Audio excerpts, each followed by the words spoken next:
Hello, people. Hello, people. Hello to my fellow Reds out there. Liberal 12th man here.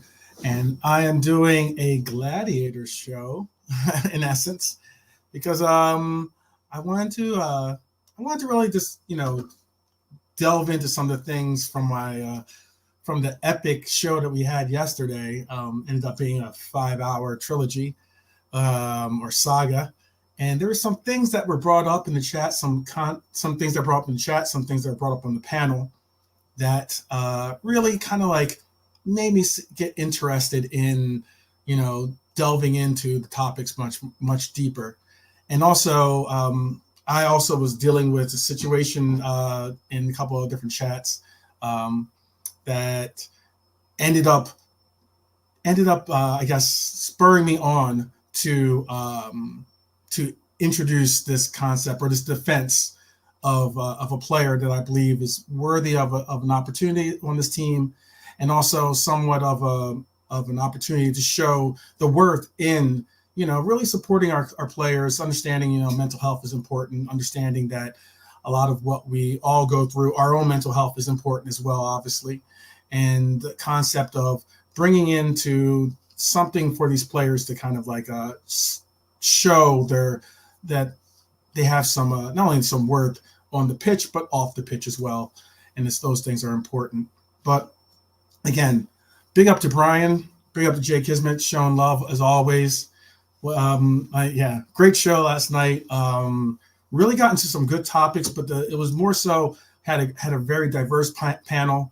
And we also had not only a diverse panel, but a well-informed panel, which I really appreciated. People that were really engaging and being able to conduct, proper dialogue and discussion between each other, be respectful and also be understanding of each other's interest in certain things. Big up to John Conway, showing love as always. Proper Reds always do. Never let a Red walk alone, and I appreciate that for sure. Big up to American Scouser too. I was just on a program earlier this morning, and it was definitely interesting considering that I had to wake up early. That's the only portion that was interesting, at least. Well, the show was interesting itself, but great panel. Tim and John were very gracious hosts for the show, but also more so for myself. It was interestingly, because I had to wake up, it felt like a normal Liverpool game as I'm waking up at like the crack of dawn to just talk football, look at football, watch football, whatever it needs to be. But all the same. Yeah, so I wanted to really delve into this thing because this is something, big up to the Coppish crew, big up to Matt, Drifty, Cal, of course, the triumvirate when it comes to Liverpool content, in my opinion. I mean, they're definitely a very well-respected group. When I was on, I wasn't on the show particularly, but when I was watching the show, I know Drifty and Matt got into a little back and forth about Endo, Wataru Endo, and I was kind of taken back by some of the takes or some of the different perspectives, and it's also a sense of a mentality that it is as well. When sometimes you're saying you don't want to be disrespectful, not saying that Matt was disrespectful, but and he's not a disrespectful person in any matter of the word. But there was also some things that were being said that I was like, oh, you got to give him more time, dude. You got to give it a little bit more introspection. And also sometimes we can find that the parrot punditry or even sometimes our own biased opinions can kind of like waver if we're going to be open or accepting of even new information, much less, researching information to possibly give a more informed opinion. So it made me think of it'd be interesting or a cool thing to kind of give you another in-depth conversation about this player who I think is going to be an important player. I think he's going to be someone that, as a lot of people were trying to put in that conversation on Coppish, at least, it was that, does Endo move the needle in the sense of, is he does he bring you the sense of what people were feeling once we were in line to sign Caicedo? Casado is definitely a world generation, world talent. He's definitely a important player, or was an important player for Brighton. It's still left to be determined if how he's going to exactly fit in with Chelsea. But it was something that kind of like, I guess twisted my buttons a little bit. Oh yes, that was okay. Big up Redbird. Big up Redbird. What's good, brother? What's good?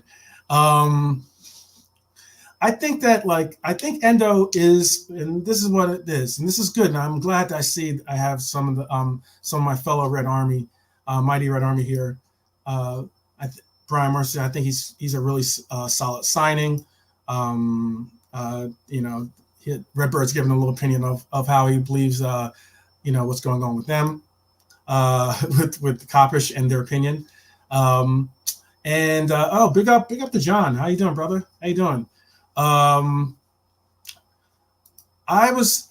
reason why I wanted to bring this up is because I did a show or did a episode on Endo already, but I wanted to even go back into it because it seems like I tried to get Cal, the scouting report. I kept telling him in the DMs, hey, pass this on to some of the brethren, just to kind of give them a little bit of a breathe moment, a breath, where you can just kind of like practice your breath control and just breathe and understand that, there's a lot of different things that go into signings when we bring in these players. And I think that's something that we all need to understand, because quite often we don't get many world-class signings in Liverpool, because we tend to go for players that we either develop into world-class, or we tend to be more on the lines of some of a club that is utilizing players that are proper squad players as well, players that aren't necessarily world-class but but are world-class for us. And that's a big determinant. So world-class for us might not be world-class for everyone. Similar to what we saw with Hendo, for instance. Hendo, for a lot of us, during his prime moments, was a world-class player. But in other people, in our rivals, and especially our haters, not so much. So I kind of wanted to get into that, and I wanted to give you kind of a presentation. I was going to open up the phone lines a little after the presentation, but I wanted to just kind of give you an idea and concept of what I was talking about, a little bit more in-depth conversation pieces to hold as your artillery when you delve into people that are kind of going back and forth with the Endo. So I'm going to bring up the presentation. So this is the man in question. This is Endo. Endo said, this man here, when interviewed, said, I play as a number 6, and I'm like a bit more of a defensive player. I think I can help this club defensively, and I will have good organization in the middle. I think that's my job. Okay. So what was really cool about that is that I'm going to bring it up big too. So I'm going to bring it up even bigger because I think it might be too small. So my Japanese isn't that good anymore, at least. I used to be much more proficient in it. But watashi no Nihonjin no toto endo wa tori desu. Which is basically this: welcome to the Reds. And I know my Japanese is poor, so I will continue to work on it, because I do love the Japanese culture and I do love Japan in general. But all the same, recently when I saw this, like I said, it spurred me to bring on some information for you guys, just to kind of give a good read. Okay. Because, like, realistically, this is the same Endo who was captain of both his club, was captain of both his club and country. The same player that was regarded as a top 5 DM in the Bundesliga. And when you look at so one of the apps I use is SofaScore.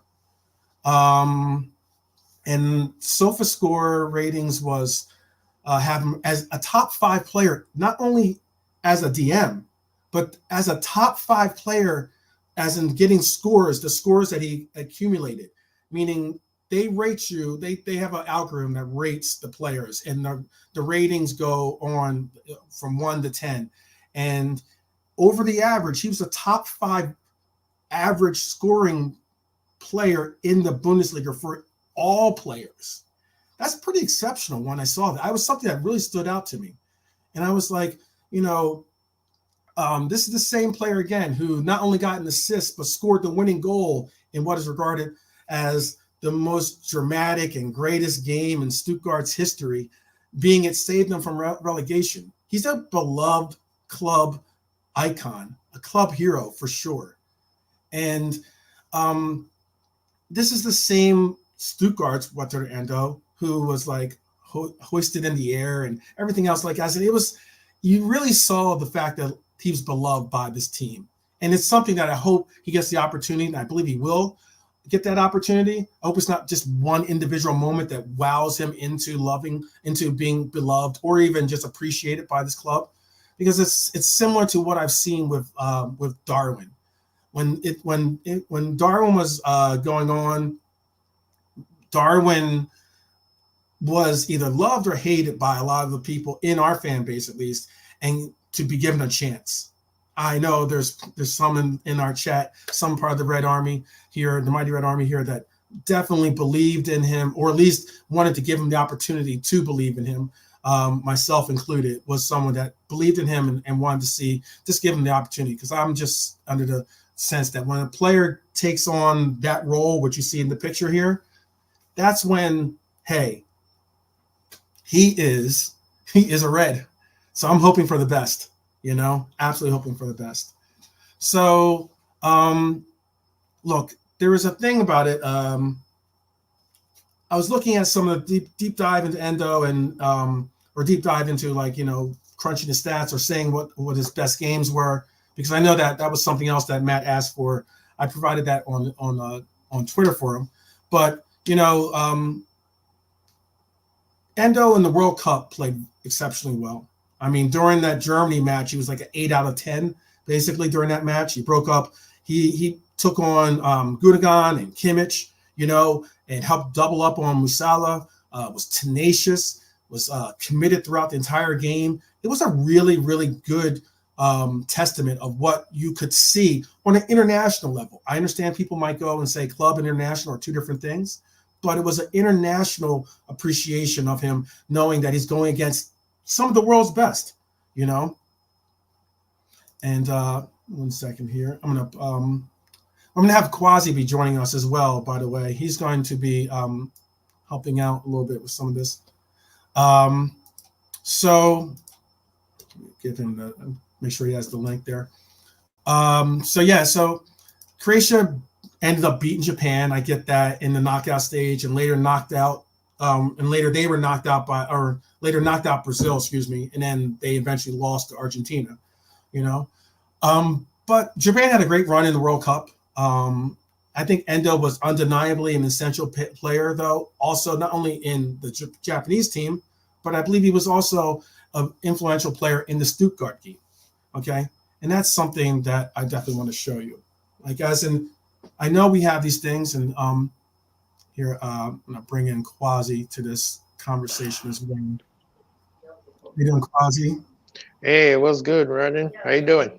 Good. I'm just bringing up some things on Endo here. Wataru Endo, and how I'm trying to make a case to show why I believe he is an important part of our team, but is being overlooked as being an important part of our team, unfortunately, because he's more sexy. You understand what I mean? Because it's one of those things where I was comparing it to Darwin, in the sense of a lot of people already had a preconceived notion as to Darwin's just never going to work. He's never going to be this. He's never going to be that. And then a lot of people just continue to push narratives and agendas when it came to, really delving into giving him a chance, period, Yeah. And I think it's the same thing with Endo. I mean, Endo doesn't even have the same, obviously, name recognition as Darwin does, but still, I thought that it was worthy of bringing up some of these stats, or at least bringing up some of these points as well. How before I even go into some of these stats, though, how do you feel about what Wataru?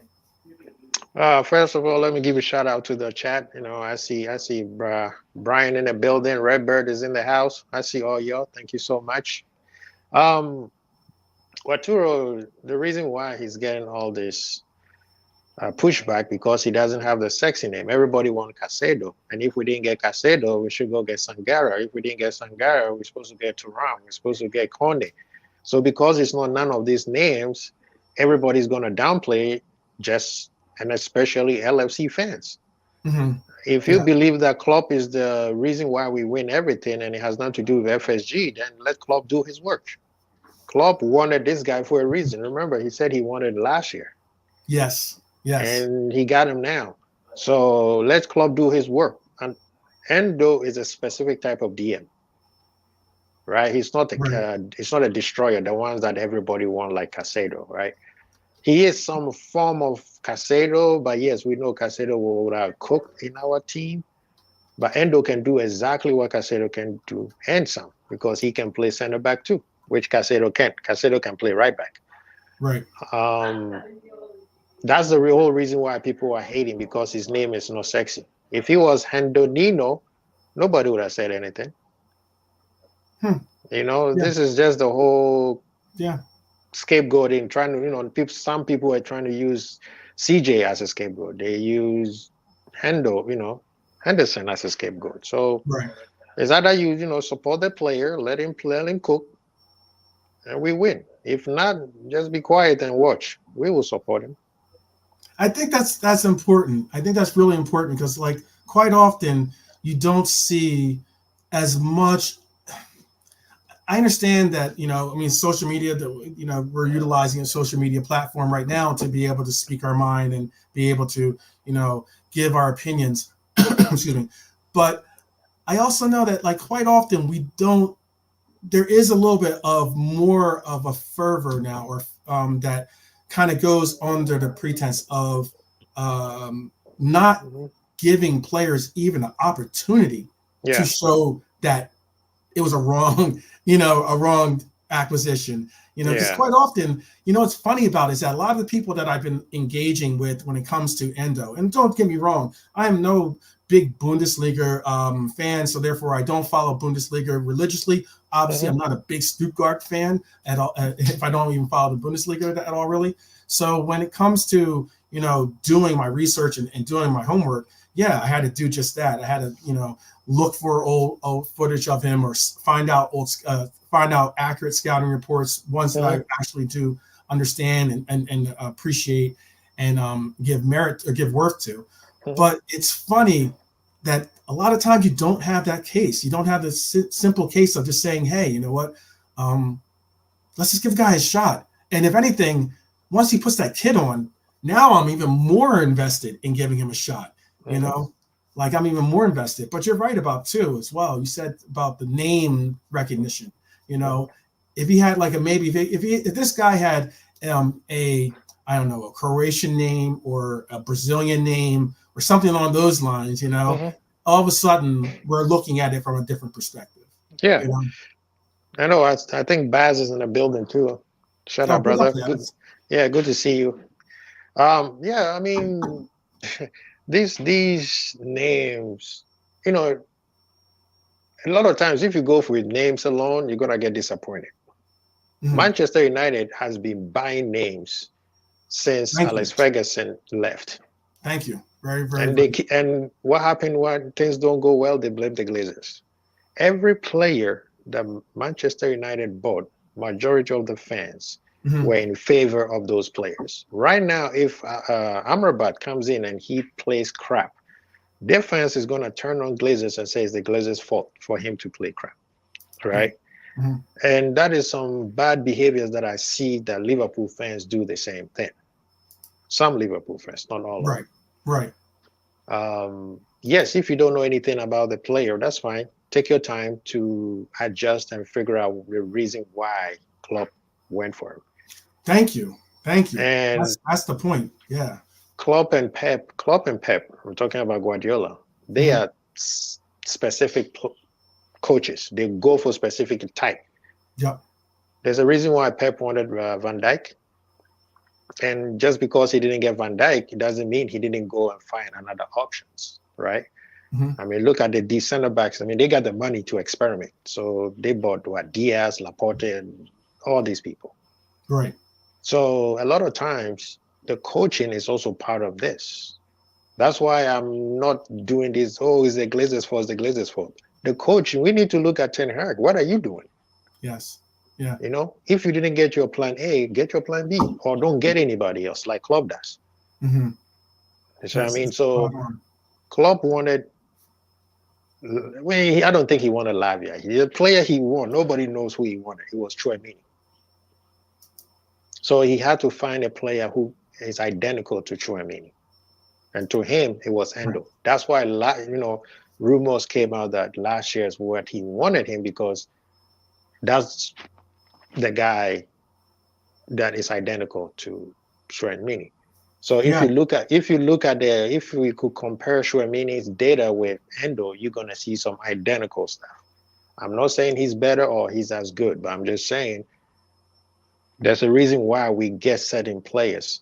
Edwards didn't want Julian Brandt because he knew Salah had a higher uptick for a specific reason. But if you check Julian Brandt at that year and Salah at that year, you will see the same identical numbers. Yeah. Right? That's how they use data to get the players. Right. Fabinho is an anomaly. You're not going to get those digits anywhere else. Right. You know what I mean? So I think you know what too, and this is so I'm showing some of Fabinho's statistics, and these are club statistics. They're not obviously international play. And again, Fabinho definitely had a lot of minutes, and wear and tear on him and everything else. But when you do kind of look at these numbers and look at these statistics, you kind of see a certain more of a balanced player when it comes to Endo than you do in Fabinho. Yeah. Albeit that Fabinho is playing in the Premier League. I get that versus the Bundesliga, a play that Endo is playing in.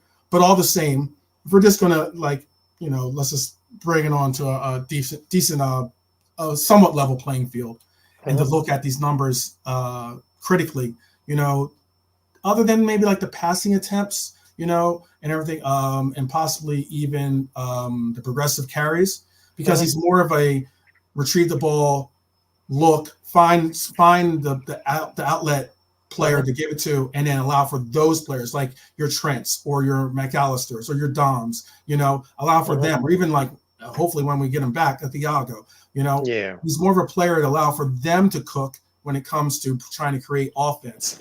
Right. But when it comes to the defensive perception, it's the reason I know a lot of people were referencing how and why he wears a mouth guard. I mean, yes, because he doesn't want to mess up the white pearlies, the pearly whites, I should say. Yeah. And by going in for the headers and for the slide tackles, because I was looking back at, and this is something that I in exchange with Matt on Kopish, and because he asked Drifty, who was like kind of taken back to kind of come up with a game that he was really good at. And he's like, what is Endo's best game? And I said, one of his best games was a high pressure game, being a relegation game that they had to go against Cologne. Okay. And in that game, he had an assist that ended up being important. And also he ended up having the header in the 92nd minute, where it was a header that the free kick, the corner came in, and the one of the Stuttgart players headed it, and it was going wide of the net, and Endo put his entire body, just like fully didn't care. It was like some Nat Phillips status, where because Nat will just put his head through a wall if it's necessary to get to a ball, and he saw Endo put it in right into the back of the net. It was so crazy that the announcer didn't even recognize it, didn't even really give him credit until towards the end of the clip. But it was something of where at the end of the game they were like, hoisting him up and like giving him is right here. It's like they're hoisting him up and they were just like the stadium was going crazy. Those moments are important. I think those moments are important. I mean, like to have these moments where you actually get a chance to have a lot of pressure on you, have a moment of where, okay, you're not going for a title, but if you lose, you end up like what, it was similar to Southampton has already been relegated, but still it was similar to, in the instance of a team that's facing relegation and they know they have to win this. In essence, that's their title for this year. This is their title match for that year, is trying to win this important match to actually continue on in that level of the league. Yeah, I mean, the thing is, these questions that some of these, like, why? Why are you asking the question? Mm-hmm. You're asking it because the name is not sexy. You're asking it because it's not the player that you wanted. What has he done? What do you mean what he's done? The fact that club said I want him is good enough. If it doesn't work out, just like what was that guy? Judas Iscariot. When it didn't work out, we pushed him out. Right. So this doubting, and even when he plays well, they're still gonna be like, okay, well, it's just one game. They did the same thing with Keita. And I said, I'm trying not to mention names, but they're the same show you talking about. It was the same thing. Right. Oh, but he's not playing. But he's not doing it, bro. Just support him. Right. Keita has been getting the same injuries as Thiago, and I don't see people giving Thiago the same vigors about, oh, he's never there. When he's there, does he play well? Yes. Okay. Right. Let the manager cook. Let the manager cook. Yeah, we want them to be there all the time, but they can't. Yeah, and that's important. Yeah, that's extremely important. But when it comes, I was gonna say, when it comes to Endo, he's there for a specific reason. He's not gonna play all the time. He's gonna play specific games, right? Yeah. And he's not a destroyer, so he's not just gonna be sitting back. He's gonna be moving forward with the ball. Yes. He's gonna give McAllister a break. He's gonna give CJ a break. Right. You never know. Gravenberg is here, so Gravenberg will give what's his name, Soboslai a break. Yep. So right now the midfield is stuck with competition. None of those players can sit there and pout anymore. You have to get in front of the manager. You have to get in the front of the manager. Otherwise, you're just gonna be sitting down. Yep. Hey, we got Baz in the house. Big up to Baz. Baz is coming live during his rehab. We're all still obviously wishing him the best. That's good, Baz. My man, good to see you. Good to see you. Big up, man. Big up. Can you hear me well? Absolutely. Yes, sir. Lovely, lovely. Yeah, big up, guys. Big up, chat. Interesting conversation. I knew it. Yeah, Baz was repping that he's eventually going to be putting on his gladiator uniform once he gets his knee back and trying to take me out in these debates. But I appreciate. We're happy that you are back, man. Yes, exactly. Surgeries are oof. Yeah. You have no idea, but I'm telling you. It's good to be back, man. It's good to be back in the footballing community and doing my little bit as well. Yeah. But you know what? It's a bit strange because, like, 12th man, I can't really argue with you at the minute, which is annoying.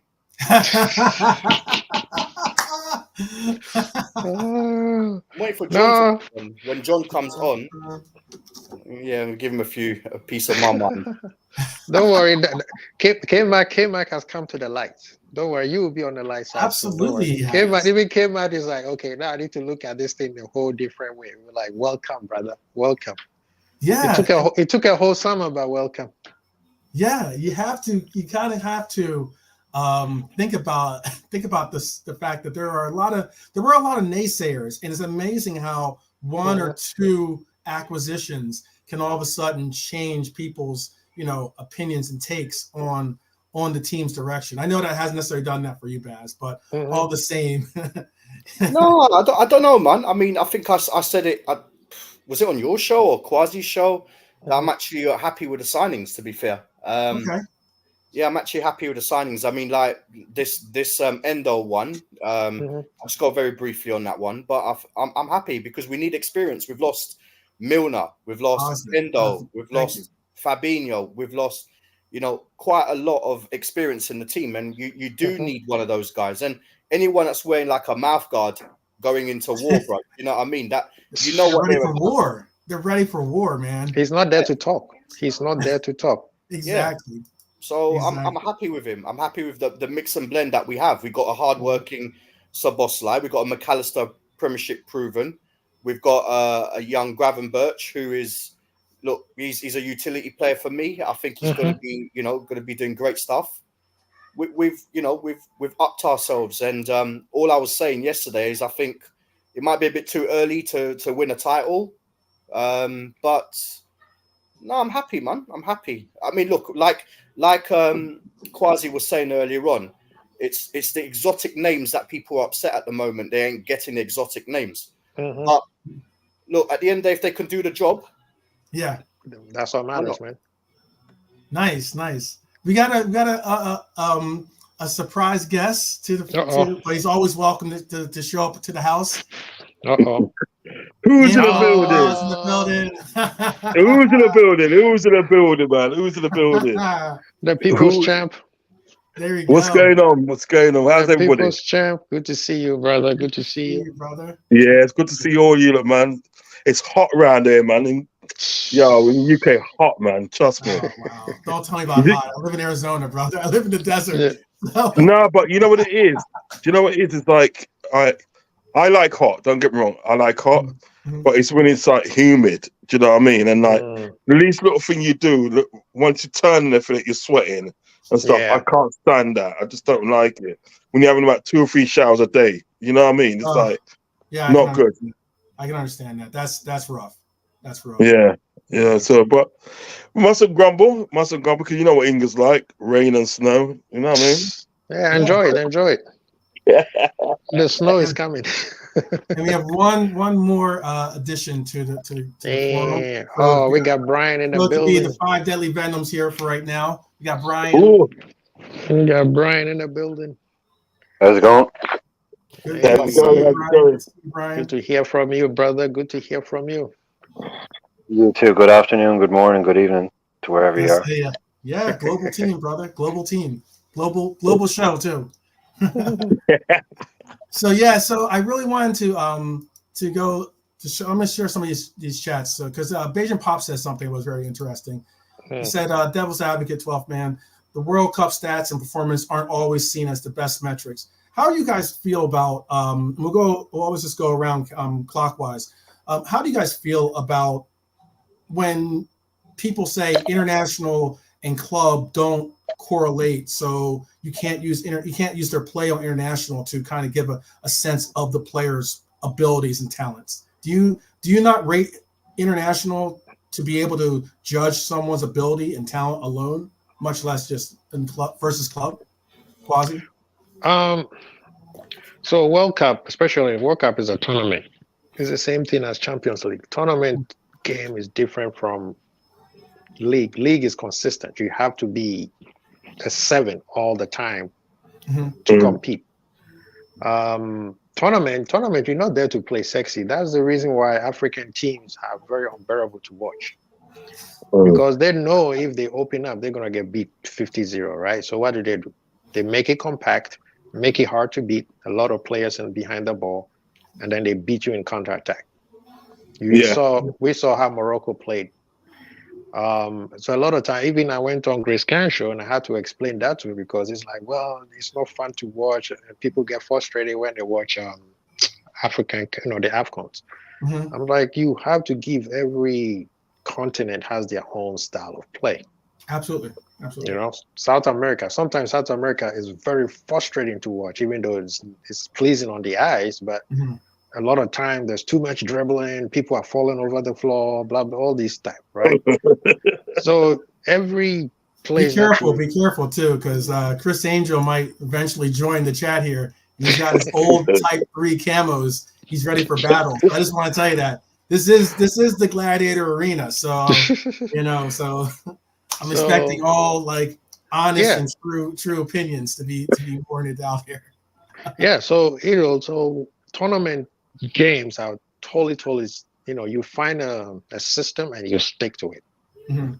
When it comes to a league you have to be consistent. You have to be at 7 to compete to win the league. You can't be 7-6, 5, 7-6. You're gonna fall off. So a lot of players, it suits them because it's like, okay, perfect example, Maguire. If you put Maguire in the Moroccan team, he's the best defender in there. Mm-hmm. But when you try to play, I'm not even going to use Maguire. I'm going to use John Terry, the guy that everybody thinks that he's the greatest defender of all time. John Terry under managers like Jose, who else? All the managers that played pragmatic, right? He was the greatest defender ever because he had Essien, Makelele, Obi in front of him, compact. So that makes him great. When Abraham said, I want sexy ball, and he brought Big Phil, John Terry was getting exposed left and right because the game was wide open. When John Terry goes to England, he doesn't do so well because the game is slightly opener than usual for him, right? So if you are doing a metric of how great a defender is, you put Ferdinand in any team, any system, he's great. If you put Van Dijk into any system, any metric, he's great.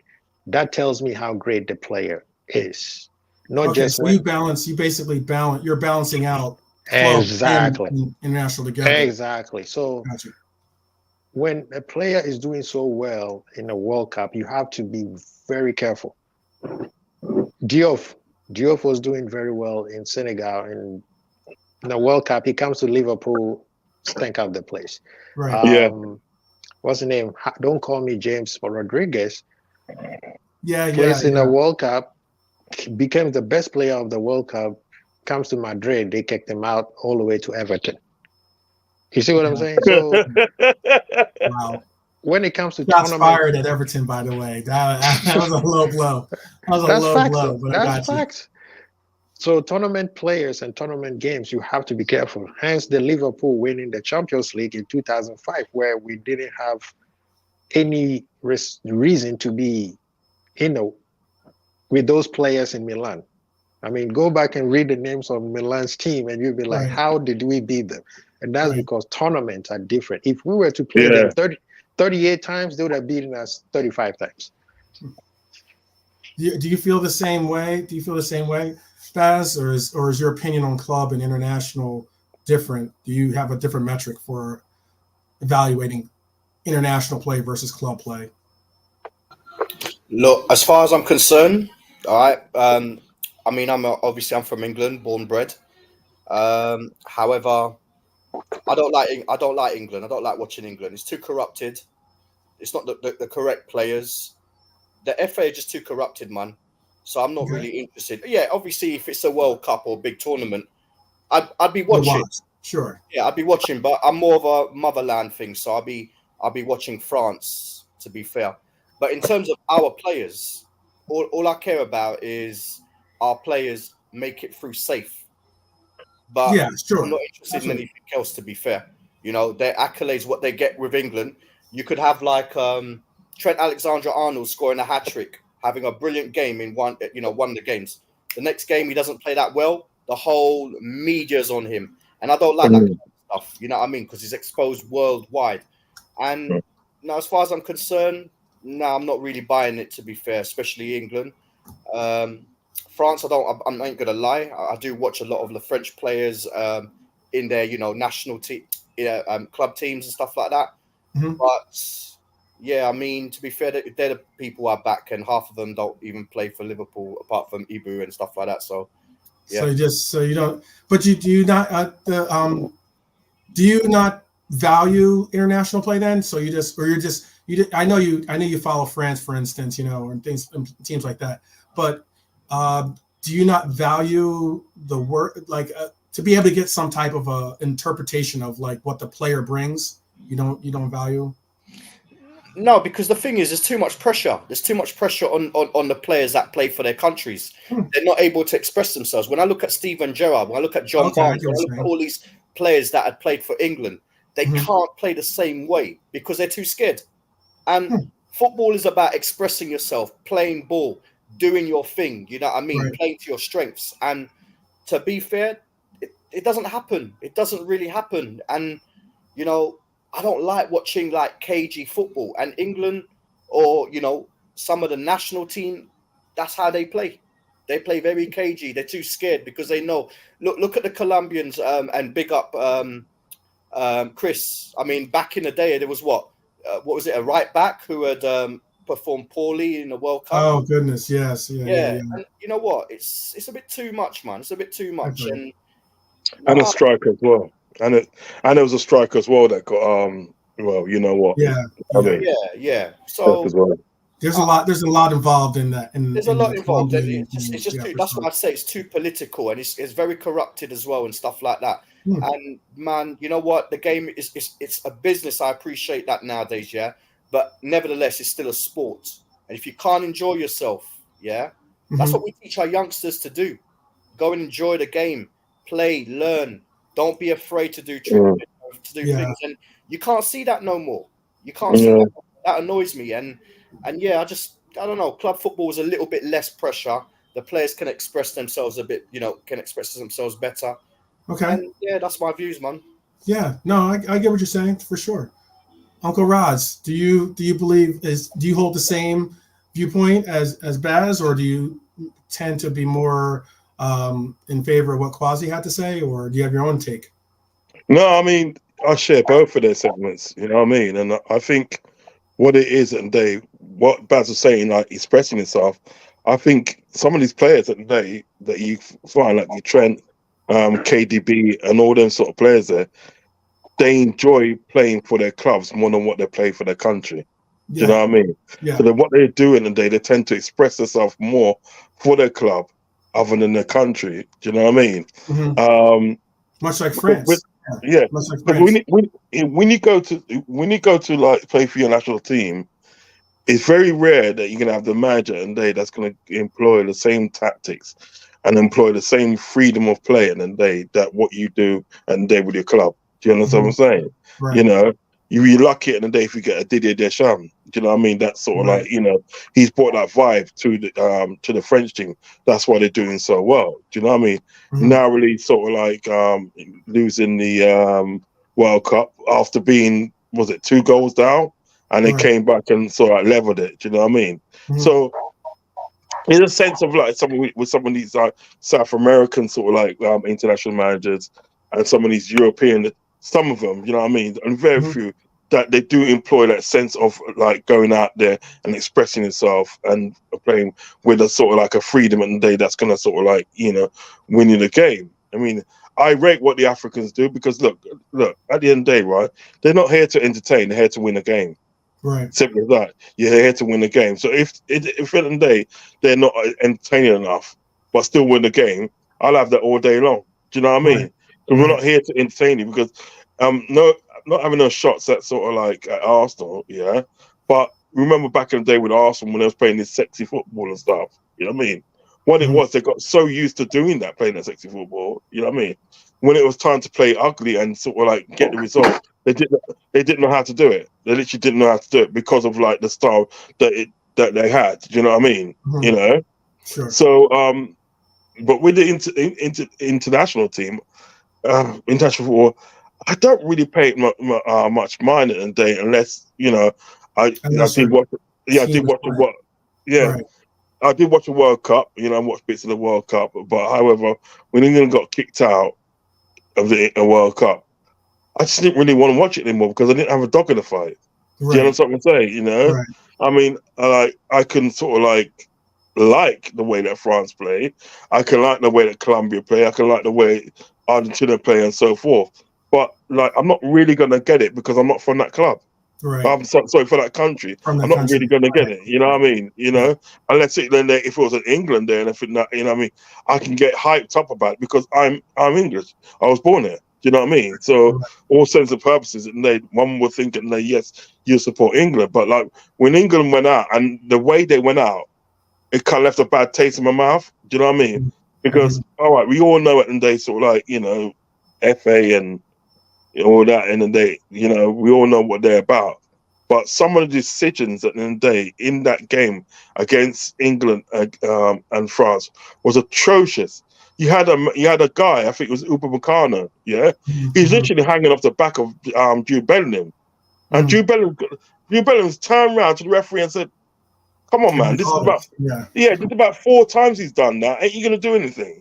Do you know what I mean? It's just something like that, and it made me feel it. And look, they already planned at the end of the day who they want in the final, which was A, and who they wanted to win it. Do you know what I mean? So in that respect, in the day, right, a team like England, they don't stand a chance. You know what I mean? Because the odds are always going to be stacked against them getting there because they don't want them in the final. Do you know what I mean? I got you.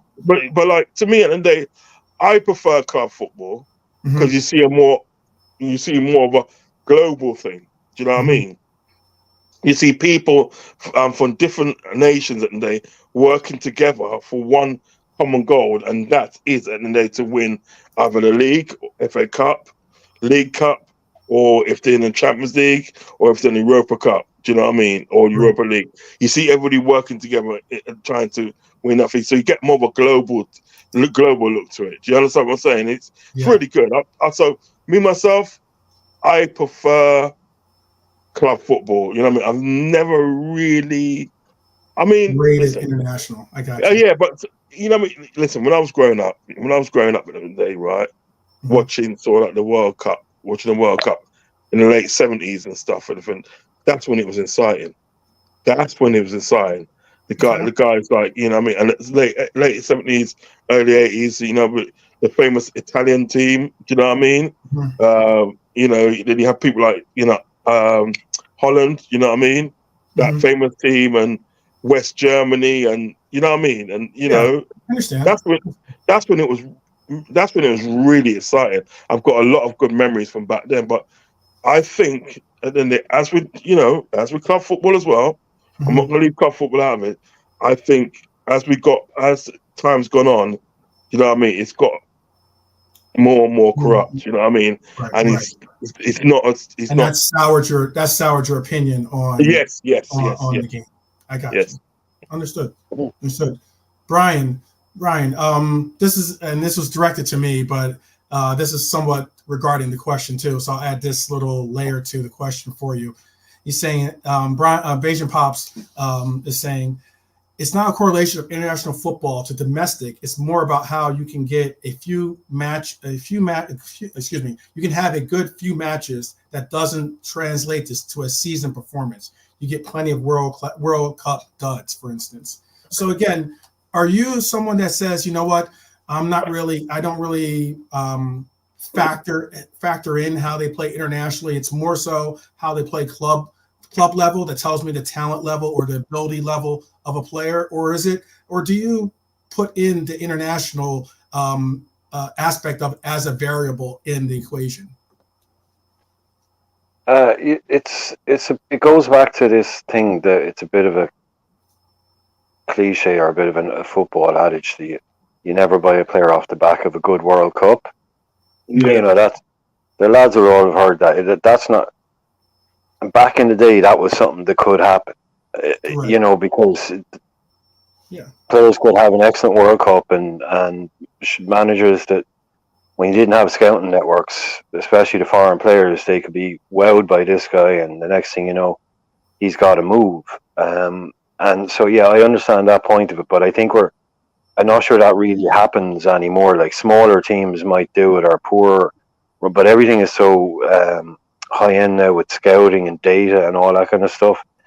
It's highly unlikely that a serious football club would look at a 4-week tournament like that and then say, "Oh, we got to go and get this guy." Like everything comes as part of a package when you're evaluating a player.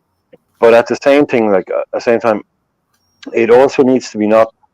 It's gone a little bit the other way as well, where a player can have an excellent World Cup and be an excellent player, and you can't say he's good because people go, "Oh, he just had a good World Cup." Yeah. You know, no, but he's also brilliant as well. He just happened to have a good World Cup. But what I was saying with a good World Cup, with a World Cup, something like that, again, international football is spread out over qualifying and all that. That can tell you something about someone's ability to score goals on a regular basis. But mentality, like if you've got a player that goes to a World Cup final and he's 22 years old, say, and it's his first massive game, and he performs in a World Cup final, well, that tells you something about their mentality. At least that's something you can take from it. But it's all part of building blocks for, you know. But again, you wouldn't judge him on it, and you wouldn't, like, the Juve thing is kind of gone down in legend. That, you know, he had a brilliant World Cup, so Liverpool bought him. We did have the deal lined up before the World Cup. Yeah. And then, but there's a bit of, and Salif Jow came and we bought him as well. So people kind of made it, like, to make it sound like we bought the two best Senegal players just because they were brilliant. But with the Endo thing as well, I just say, I think it's a little bit to do with the timing as well. If we bought a load of good players and then at the end of the window, we're like, oh, and by the way, we've just gone and picked up this guy from Stuttgart for 16 million. He's a brilliant little Milner replacement. He can do loads of jobs. People would barely have noticed it. It's only because the kind of Caicedo thing didn't happen and people are wrongly assuming that he's a Caicedo alternative. Like if we got Gravenberch, Sabotslai, McAllister, and he was the fourth one in, people, it's just about the timing of it. Yeah. I don't get why he's getting any, I just don't get why he's getting, not abuse, but the guy's only been here for, what, 2 games? It's not this. It might be this. It's because it's not a sexy name. You know, it's not the name that people have been. You know, that's been constantly in the you know, in the tabloids, or not in tabloids, but in the papers and everything else. Yeah. Because Chris, you can account for this. You've seen Caicedo play for Ecuador. You know, you've seen his international play. You've also seen. He played yesterday too. What's that? He played yesterday against Argentina. Yeah. Did he play well? Did he play well, or was he like a standout performance? Or yeah, he it was pretty much like he ran the whole show. Like it was crazy to me. It looked like it reminded me a lot of Conte, of how he was able to like just control everything. He was everywhere. It was like, but then again too, he did a lot of fouls in my opinion. But and especially in South America, like they let that stuff go, type thing. Like, a lot of South America, you over exaggerate when you get hit and stuff. So, but yeah, he was exceptional in my opinion. Okay, so if anything, it sounds like he's probably, again, this is a point that was made on the panel, is that by being with his teammates, by being with his countrymen, he was able to kind of like breathe. He's kind of able to, you know, speak his own language. He's able to feel more relaxed and feel comfortable in his surroundings, as opposed to at Chelsea. You know, he's obviously going through some issues of finding his footing. I'm not saying he's a bad player. I'm just saying he's having some issues finding his footing. So it's one of those things where it's like, okay, well then, you know, should we judge him by his international play a little bit, or should we just discount that and say, no, we need to just judge him by his club play then? Or not only just him, but a player in general. But utilizing him as an example. Especially like when you look at, because I can't speak for everyone else, but I what I've noticed too, watching South American football, I think there's a lot more freedom. There isn't really much of a system. It's more of a freedom of play. So a lot of players do tend to, like Quasi said, tend to dribble more, tend to express themselves more, because they're not really playing system-wise. They're just expressing themselves in a way. So, yeah. Does it translate into the game, to the club game? It can, but now I think club football has become more rigid in regards to like more drill sergeant-like. Per se, is like it's my way or there's no way, because there's a lot of players. I'm assuming I heard you guys talking about it, when players perform exceptionally well in the international game, but when they come into a club game, it's like they look lost. Right. I mean, and I've said it before too, and I've said it too in regards to Luis Diaz. I think Luis Diaz, you look at the first 6 months of him being in Liverpool when we bought him in January. Mm-hmm. There was a level of freedom of maverick that you saw from Diaz. Right. And in my opinion, lately you see less of that. But I think that's because he's buying into the system. And the system doesn't allow you to be that I guess that free, in my opinion. Yeah, I think that was the. I know I've gone back and forth with Beige and Pops about the international club. I've even done GTV was similar. He was combating me with club. That's his play with the international team or his national team, as opposed to I'm just going to rate him on his club play. And I said, I think we have to do a little bit of both. You're going to. We're going to always talk about the eye test. I think if anything, it gets to when you're dealing with these players, you have to just sometimes understand you can tell when a player has talent. It's not like you're going to see whether the player is like stressed and he's losing the ball or he's unable to dribble or can't shoot. It doesn't matter if it's club or international. It's just the sheer fact that it's football, and if he's struggling on either of these levels, then I think that you have to obviously you can play with a grain of salt, but you still have to measure that into the equation. Well, then I'll ask this question too, because there's some really decent participation with the chat as always. Let me pull up this one question because he had a question for the panel. Let's see. Okay, here.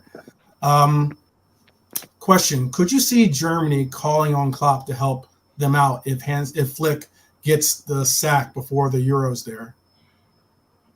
Since we're talking about international play, they've been trying. He's not leaving until his job is done. He ain't going nowhere. Nowhere. All right, he's got some number 2 years as well. He's got some number 2 years as well. There you go. You know what? It is. Sorry to cut in. No, you're more.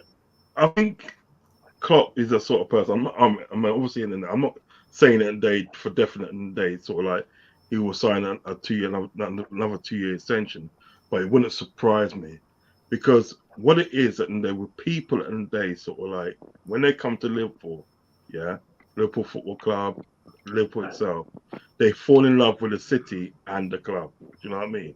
Yeah, that's why when you had a person like Maxi Rodriguez at the day that came from sort of like Atletico Madrid, Argentinian, came from Atletico Madrid, and arguably had one good season, with obviously with Liverpool. Do you know what I mean? And then he went.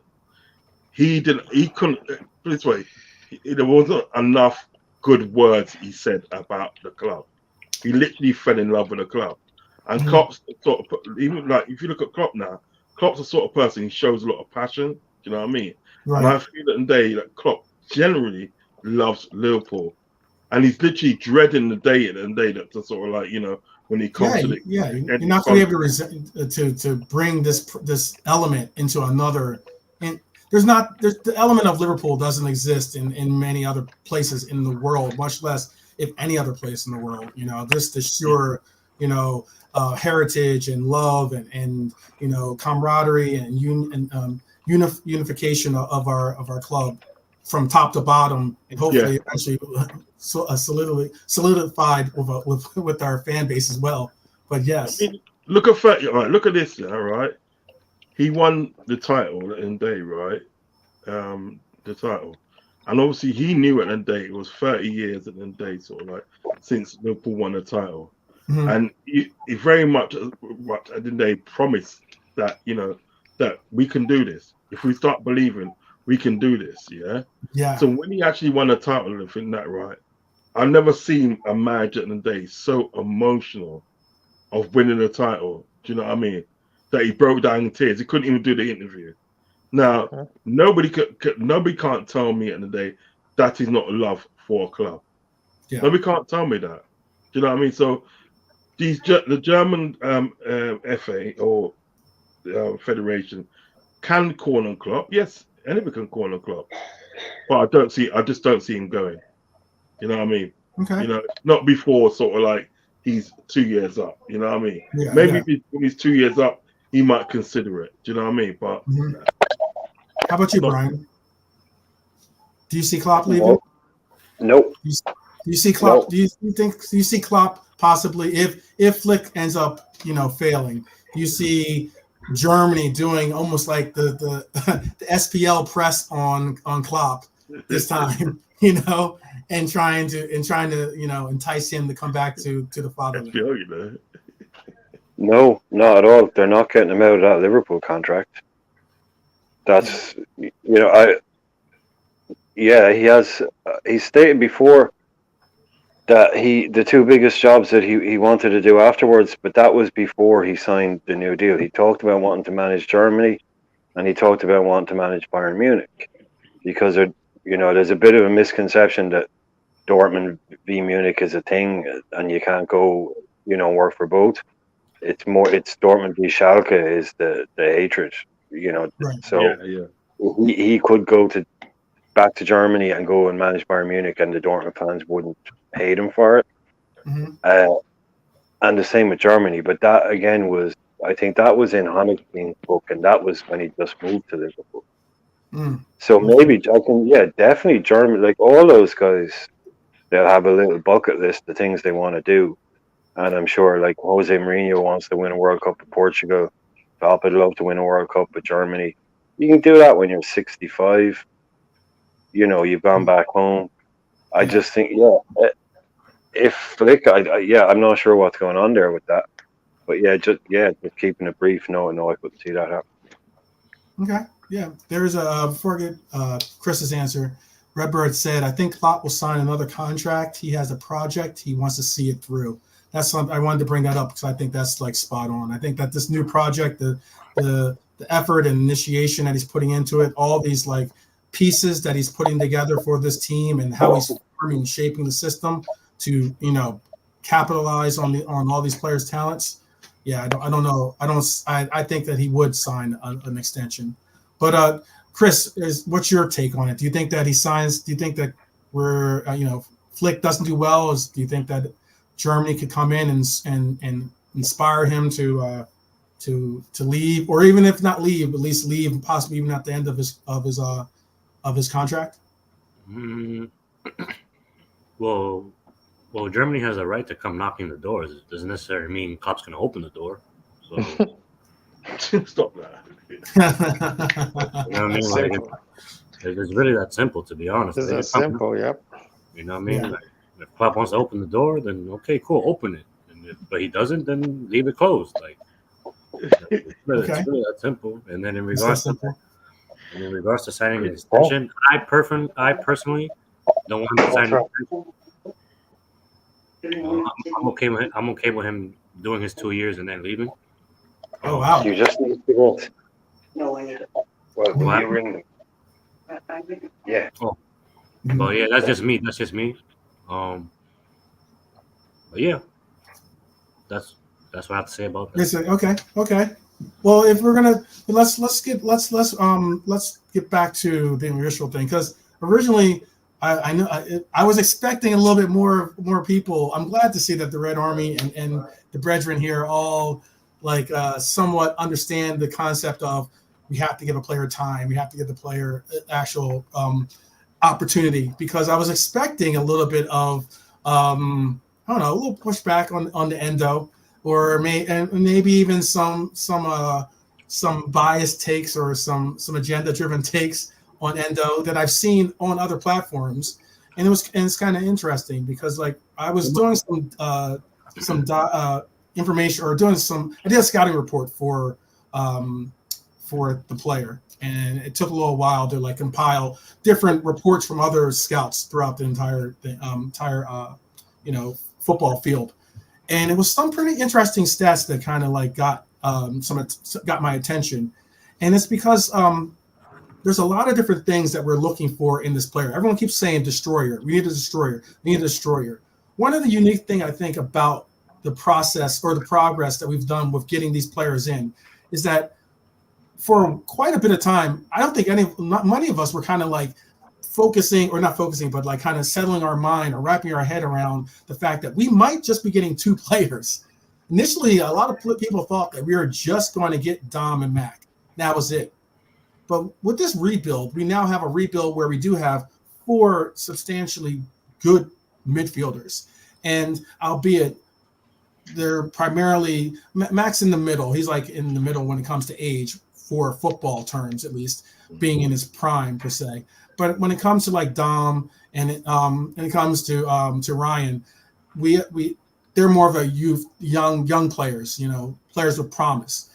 Definitely have ability, definitely have shown their talent, but definitely have more of a promise of reaching even higher levels. With Endo, I understood that, yes, he is more of he's the 30-year-old. Everyone keeps bringing up that number. It seems that everyone in their mind keeps saying 30's old. Yet we've seen the case where 30 isn't necessarily always 30 for every individual, and especially for certain types of players that focus their attention towards their fitness, focus their attentions towards their eating lifestyle, their diets, their habits and such. People that focus their attention towards the actual fitness process. Quasi deals with the fitness field. I mean, he can atone or attest to what I'm saying as being pretty on point when it says like some of these players, despite the fact, you might be 30, but doesn't necessarily mean that you're actually 30. I know a lot of people said, for instance, Fab was 30, but he was like 30 going on 40, because of a lot of the mileage that was put on him. But one of the things that I saw with Endo was this, and I'm going to read out these parts and points. Liverpool struggled to keep the goals out last season, as Klopp's side conceded 47 Premier League goals, the most since 2015-16. But thankfully, Endo was brilliant at winning possession in midfield as he completed 6.8 tackles, interceptions per 90 last season. To add context, Fulham's Paulinho, right, who was actually someone that a lot of people were rating. I myself, I'm not a huge fan, but I appreciate the fact that he is a really, really good player, So Paulinho was applauded for his outstanding ball-winning skills.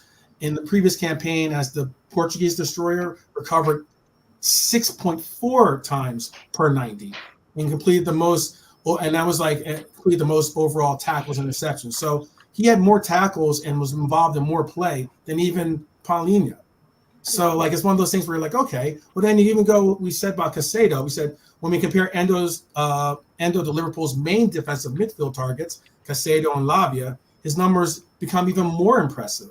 Because despite Endo beating Caicedo with 5, who had 5 in that status of tackles, and Lavia at 6.2, when it comes to tackles and interceptions per 90, he actually was involved in fewer one-on-one defensive duels. So he ended up utilizing the duels that he got into, he took advantage of, and got really quality numbers out of it. And it was one of those things where you're looking at these numbers and you're thinking like, oh, well, how is Endo's better in the air, for instance, than Lavia, not as good as Caicedo because Caicedo's taller, but I mean, or possibly that might be one of the reasons why, but he's better than Lavia. But he brings that one attribute that I think that people undervalue, and that is experience.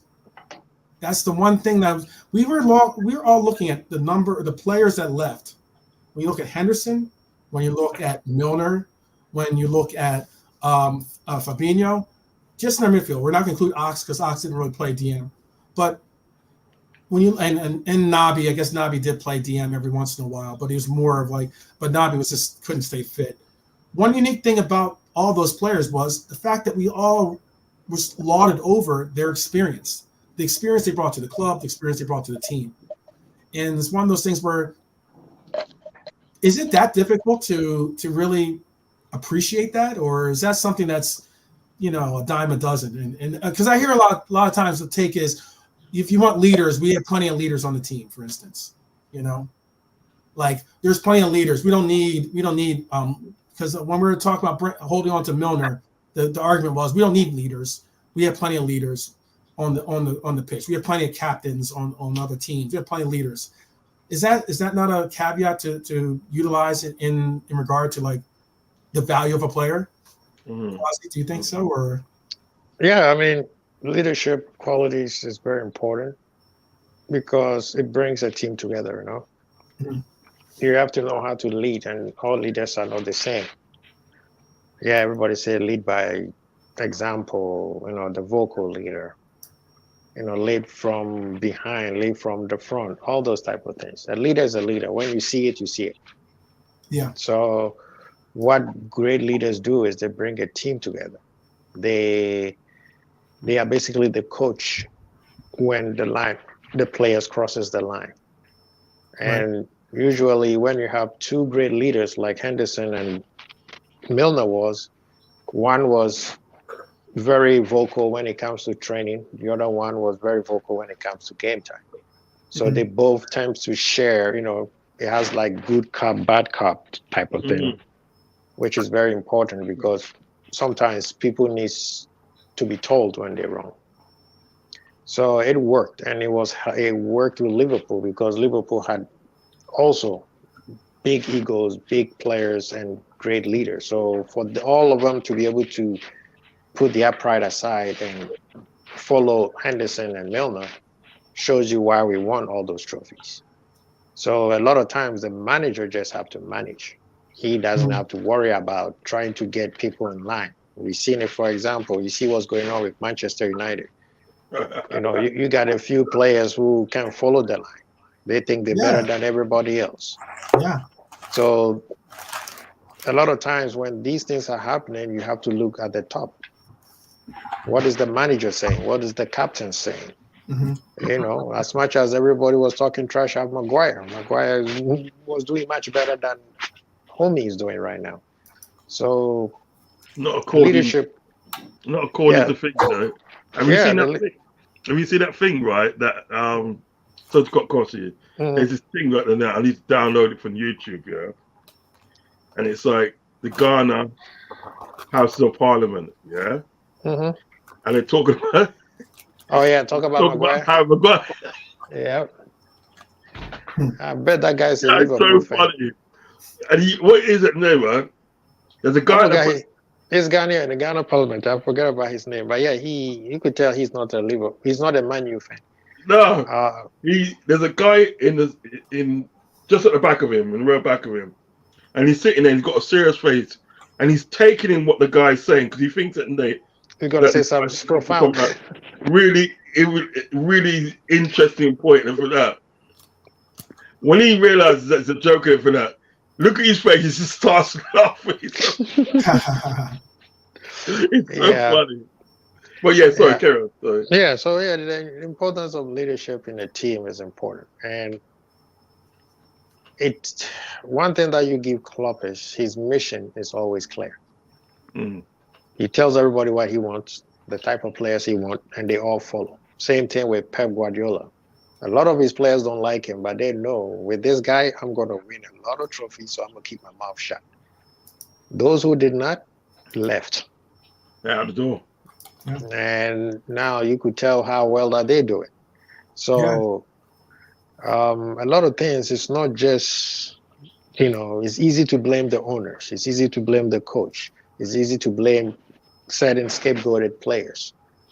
But a team that is one, as much as I don't care what people say about City and how much corrupt their owners are or whatever, you can't say anything about the manager or the team. Okay. Yeah. You know what I mean? Because they're doing exactly what they're supposed to. Somebody like Grealish, as much as I give him hell, you still have to give him some credit because he's still trying hard to follow in line and not be that ISO player. Because Grealish is an ISO player. If you look at it as a basketball terms, he's an ISO player that is trying hard to become a team player. Same thing with Haaland. Haaland is a dominant striker. But he is working hard to be a team striker, just like. But the thing about that too is that Haaland isn't. I don't look at Haaland and say he's a leader per se. I mean, I think he's an excellent player. Obviously, I'm not trying to say that he's not an exceptional player. But I don't see him as being a leader, especially considering the way that Pep gave him the third degree walking off the field. Yeah, man. I mean, normally. No. I mean, you see, that's also as a leader, you should be able to listen and should be able to take it. Henderson and Klopp did that to him once. Yeah. And Manchester United, he subbed him off, and Henderson walked right by him without shaking his hand. or even acknowledging the manager, he pulled him right back and said, next time when I pull my hand out, shake my hand. Yeah. You know? Yeah, you gotta act. You gotta act You got to professional. act. And the one thing that I like about Haaland is he goes in and say, yes, I took it. And guess what he did? He came in and banged more goals. Those are players that you want. They are not players that, because my manager embarrassed me, so I'm going to have another press conference and also did a tit for tat with my manager. Yeah. You see what I'm saying? I get that. And I mean, like Jay Kismet's point of Haaland does what he gets paid to do, score goals. Exactly. And he said it. He said, I need it. He said it. He asked him during the Ballon the ceremony they had. He said, and I don't mind the manager talking to me like that. He needed to talk to me like that, and I needed to hear it. And if you are a player or anybody who works with anybody, you want that kind of person. Because guess what? He didn't get into his feelings. If you go to war with people like that, if let's say me and Uncle Ross, even though he's my uncle, and I say something that somebody might perceive as disrespectful, he goes back, think about it, and say, you know what, the youngin was right. I want him to be behind me everywhere I go because he got my back. Now, if he takes it personal and be like, you know, I bump you, and he goes away, you don't want to be a team with somebody like that, because when something happens, what do? They go out on the other side. I keep referencing Manchester United because it's exactly what Manchester United are. With the Pogba, with the Sancho, with Rashford, Ronaldo. I mean, how many names do you want me to hear? There is no the leadership structure at United is absolutely horrible. They're in the mud. And to rely and to put that to and it's actually a testament that Bruno is the captain. And then what do they do? What do the fans do? They do blame games. Who do they blame? The owners. Right? And I come back again. Those majority of Man U fans were very acceptable of the players they bought. Right. Yeah. Now, when it doesn't work, it's the Glazers' fault. Where's the manager? Right. Where's the manager? I get you on that. You know what I'm saying? So that's the part where a lot of us, when Henderson and Milner was leaving, a lot of us was like, "Hey, be careful because you don't want to mess up that chemistry." Exactly. Right, and this is why. And Pops, I sent it in WhatsApp, but I'll just he might be working, so that's why I can't join possibly. He's saying at 12th man again, don't overplay the experience tag, because that's the same tag a lot of fans got upset with when it was related to keeping Hendo, Millie, and Fab. Really, Chris, do you agree with that? Do you think that experience is an overused term or a overvalued, possibly even term? Mm. I was like, yeah. The thing is that I agree with what Pops just said there. Okay. And, I was one of the people that sat there and said that, what was it last season, right? When we were talking about, we got to let Milner go, and you were on the no, we got to keep him. We need his experience, and I'm like, yeah, get him out of here. Like, I was in that mindset. I was in that mindset. So,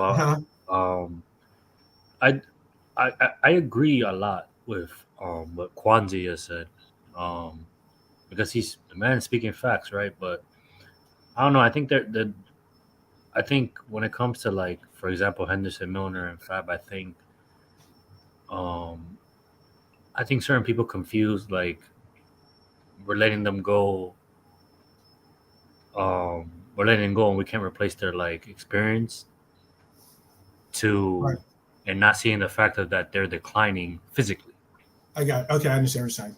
You know what I mean? So that's and also we're not letting them go because they're not good people, or they're not good for the club, or their experience, or they lack experience. No, it's because I guess I can't speak for all fans, but myself, I just saw a decline in them. And that's that. And at the end of the day, like, for example, I know a lot of people were weary in regards to, like, putting Van Dijk as captain, or in regards to putting Trent as vice captain. But that's where you earn your stripes, my guy. It is what it is. I speak from experience. I speak from me being I was in the service. When you're out there, you earn your stripes, and you do what you have to, and it builds character, and I mean, not to get too deep into it, but it is what it is, So yeah, that's life, yeah. I mean, so trial by fire. Yeah, exactly. So I'm not downplaying experience because I think it's very important to have. You know what I mean? And I love the analogy Kwanzi said, like going in the field of battle, you gotta trust the person to the left and you gotta trust the person to the right. Yeah. And you have to know who's gonna cover your back or cover your six, etc. So that's pretty much what I have to say about that. Like okay. Yeah, Uncle Rods, is that the experience question? Are we putting too much emphasis or putting too much value into that, or is it just more like we should just worry about whether the player has talent and let's just allow for the talent to flourish, as opposed to worrying about having the experience to understand what to do in these when the going gets tough, for instance. I think there's a balance. I think there's a balance to a team because the things with Klopp and they right, and this is this refers me back to like Chelsea, because I was having a conversation with Tony, the Arsenal fan. You know what I mean?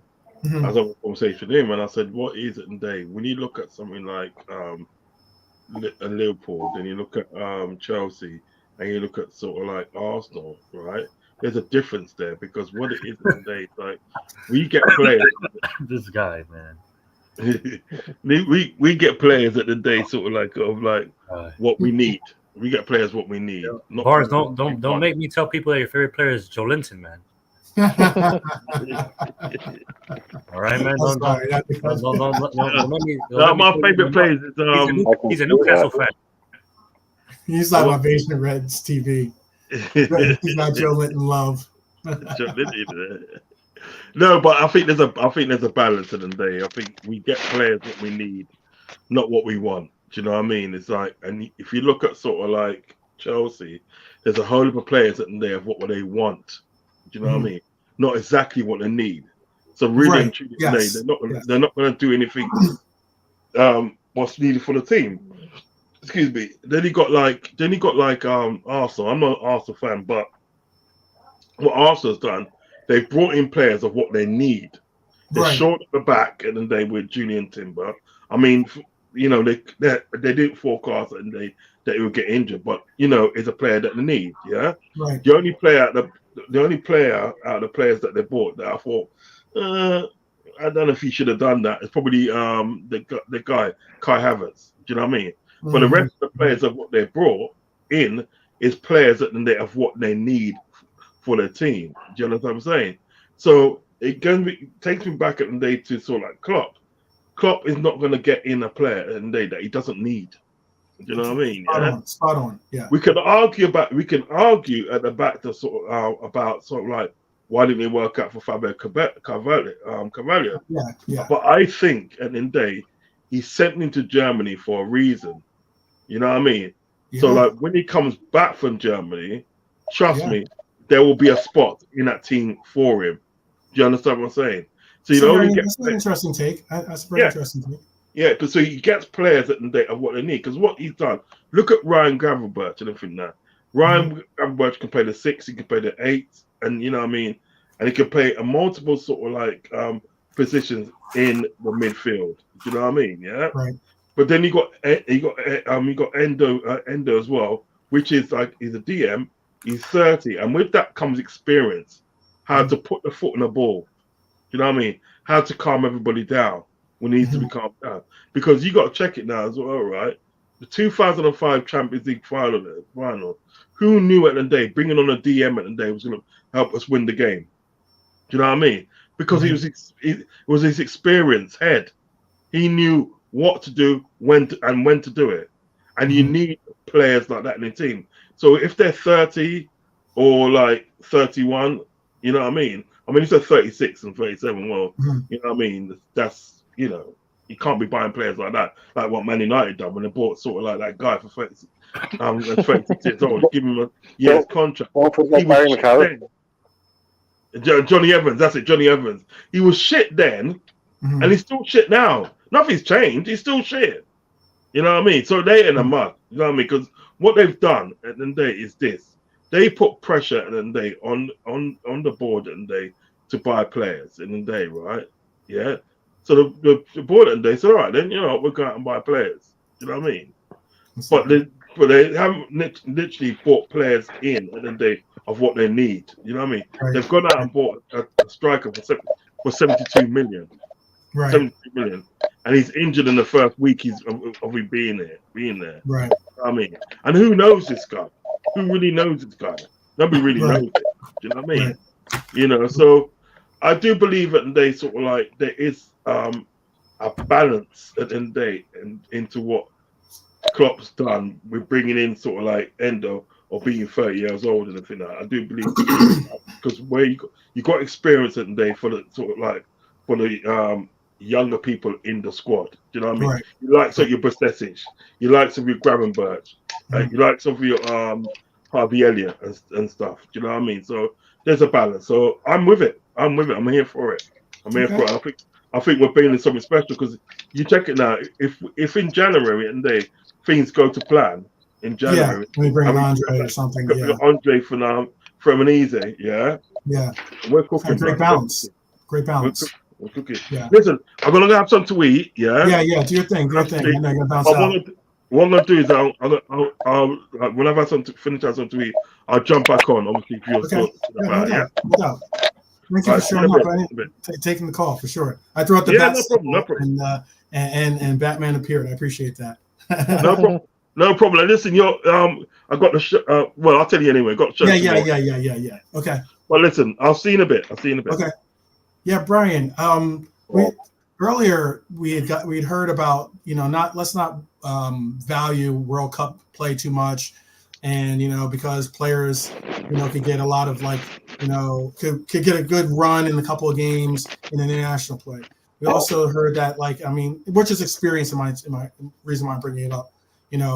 But then again, one of the reasons why Amrabat is so coveted by Manchester United is strictly and solely primarily because of his World Cup run. But now with the experience portions of it that we're speaking on, do you think that we're overvaluing it, or were you also under the pretense of saying, oh well, we can always replace Hendo. Even though I understand their skills were starting to deteriorate somewhat. That's natural, but the value of the fact that they were at least being able to help keep cohesion of the club. Is that not important? Experience not important, at least that attribute with the leadership and experience like that? Or is it more so just get a bunch of good players and they'll figure it out? Yeah. Can you hear me? Yes, we can hear you. Yeah. Yeah. The experience thing, I don't know if you know the phrase throwing the baby out with the bathwater. Yes. You know yes.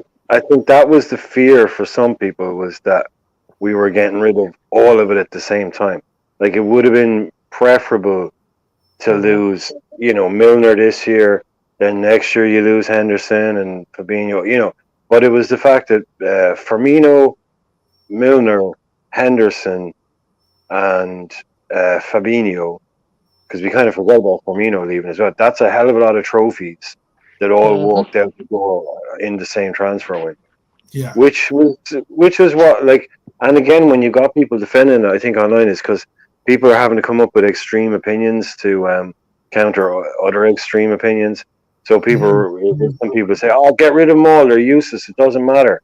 It's like, yeah, he's done. He's gone. We'll get rid of him, and then in a year's time, we'll get rid of the other two. But it was just the fact that they were all going at the same time, and I would have said that is typically not a good idea. But if you replace them with the right people, this goes back to what I'm saying, maybe a little bit about the mentality thing. You're looking at some McAllister. Okay, he hasn't been there, and let's not forget they do actually have these things called leadership groups within the team. Yes. Like so this is physical. These are bodies. They're not just kind of numbers. These are guys that had roles outside of all the rest of it. So you've got to obviously replace probably two of them. you'd imagine Henderson and Milner would have been two of them at least. So it's stuff like that kind of thing. But then you've got someone like McAllister, and it's going, mentality can bring leadership and all the rest of it. So you got him. He's just won a World Cup final. You know he's got the right kind of head. We've seen that already, how good he is. He's not going to be phased by it. He's fine. But it's the recruitment, with everything like that. The recruitment just has to be so good. And if you get it right, you get it right. And then you also have the Van Dijk can step up. And who knows? Endo, maybe the with the language barrier and stuff like that might be a bit difficult at the start. But I'd imagine, like we were saying the other night, he does speak English. He does speak English too, by the way. Yeah, sorry, but the list of players we've sold are some of the, in inverted commas, biggest leaders of all time. Right. Gerrard, Nunes, Dalglish, every year Hipia, you get rid of these players and new players step up. That's the whole point. You can't get. I just think the problem some people had were like, oh, this is too much. You can't use all those guys at the same time. I want to follow up question then. Weren't a lot of people really asking for pretty much the entire midfield to leave? There wasn't really much of any player in our midfield that they were like, oh, I really, really want him to stay. There was almost every person in our midfield, for the most part, was seen as disposable or someone that could be shown the door. And the only player we lost, minus maybe. The only starter we lost from midfield was Fabinho. Everyone wanted. We knew Naby and Ox were going. They were free. They were just taking up wages and not contributing anything. And Henderson, we probably weren't expecting. Milner, most people would have said, well, he's gone on a free anyway. He's not getting another year. We don't want him getting another year. Right. And then it just became. It was something. It was a stick to beat FSG with, such as look at all these players that have gone, and we haven't brought in more than McAllister. Exactly. And so it was easy to just say, look at all this stuff that we've lost, and it's but this is okay. It's what you all wanted, but because we did it all at the same time, it was just another excuse to be negative. Yeah. It's that's the list of players everybody wanted gone, apart from maybe Fabinho. It was a list of players everybody had been moaning and complaining about and saying, get rid of. Get rid of Ox. Get rid of Naby. He's too injured. Get rid of Endo. He's too old. He's lost a step. He's done. I mean, there's just the list kept. I mean, there was also people that were saying, get rid of. Elliott doesn't fit in this team, or there was talks about either letting Cujo go out on loan or just saying that he's not even trying to get a transfer for him, possibly. But Tolman, yeah. This is a thing that maybe, from what Ryan just said, the testament to Liverpool culture it's not being talked about enough. Look at the names he mentioned as leaders that have left, but we have replaced them. Absolutely, yeah. Yes, those players were. Exactly. Yes, those players that we felt like were done needed to go, but you still have to be careful how you let people go, because we have seen numerous teams that have replaced ample of players and everything went to crap. Chelsea being one of them. They let a lot of experience go and they brought in a lot of youth. Look at them now. Very good players, expensive players. Liverpool has a culture of leadership where Steven G and Carragher, they leave and we replace it with Henderson and Milner, and we don't skip a beat. Now we have replaced them with Virgil and the youngin, and it seems like he captained the team very well against Aston Villa. So the culture of Liverpool itself, yes, Klopp has something to do with it, but this is before Klopp. Right. And that does not been talked a lot, because if you have a bad leader, I don't care how great your team is. Let's look at PSG. Yeah. Great players, no leadership. Right. And that is also part of the culture. Yeah, you see what I mean? You can say the same for Manchester. I know we're beating up on Manchester United, but you can say the same Quasi, for United. can I ask Quasi Yes, a sir. question? Quasi, Yes, sir. do you think Mhm. that's because back in the day, the likes of Graham, sorry, excuse me, the likes of Graham Souness could have grabbed someone, put him up against the wall, Yeah. and you can't do that now? Like, these guys are 21-year-old millionaires. They've been, like, they're not, they're not going to take what would have happened back in the 70s and the 80s when you come off the pitch and there's 2 or 3 guys squaring up to you. Like, that wouldn't be allowed now. Do you think that's part of it? No, that is a lot of has to do with it. Also, but you also have to have a culture in your team, because I would look at a team like Real Madrid. They pay their players a lot of money, but Perez is not going to let anybody disrespect that club. He will let you out so fast. He did it to Ronaldo, right? So PSG, like if we look at PSG and PSG, Barca, Liverpool, and Madrid, 3 of these teams have the same culture, and there's no disrespect in that club. But there's one club with a lot of money, just like you said, young players getting a lot of beaucoup de money, and they don't respect anything, and because their culture is not built like that. Their culture is built like, oh, we are flashy, we are Hollywood. No sense of respect to anybody. So when they even get when they get into a situation where they have to fight for it, they can't. Because who are we looking at? Stephen G. We got, let's follow our leader. Right now, anybody will walk to a brick wall for Virgil or Trent. Yeah. You see what I mean?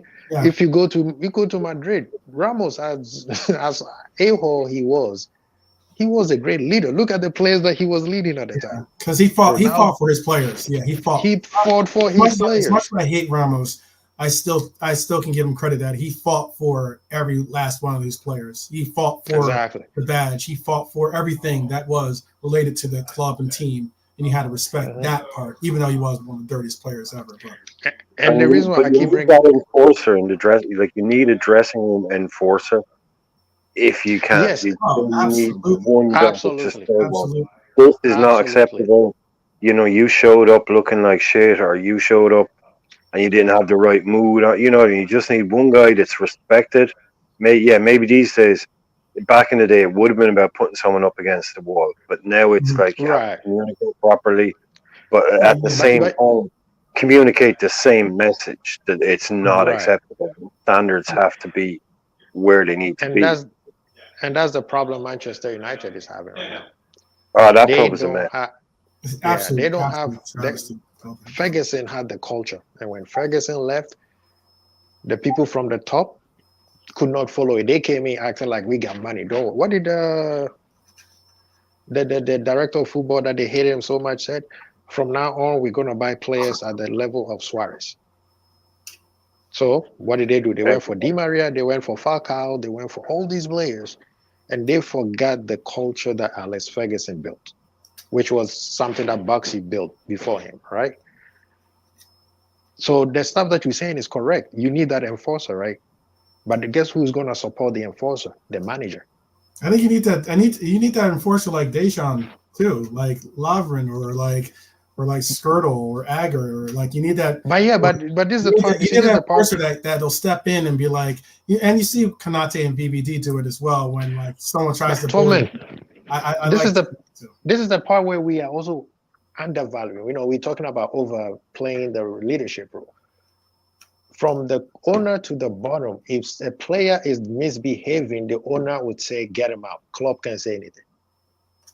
The reason why Sancho is misbehaving because the owners are saying, well, it cost us 50 million. We can't waste that money. Right? So even if you have an enforcer there, the enforcer, just like what's the name said, he's a rich kid with millions and millions. What's the enforcer going to do? He's going to sue the enforcer, and then the rest of the team be like, well, you see what I mean? Mm-hmm. Because it's the culture in the club. Whatever everybody does is held accountable. So if the enforcer says something, the manager is going to back it up. Right? The manager is going to back it up. if a play, let's remember Suarez. Suarez was misbehaving. The manager backed Rodgers. Right. You see what I'm saying? And he was misbehaving under Gerrard and Carragher. Right. No, and the owners. You see what I'm saying? So the culture is very, very important. Was definitely the enforcer when it came to putting people in their place. I mean, Henderson did his part, but I mean, like Milner also, played his part as well as being an enforcer of instilling the rules and the proper attention to subjects. Yeah, and it's a fine balance, and that's one thing that I love about Liverpool, because everybody follows the line. He's the next man up.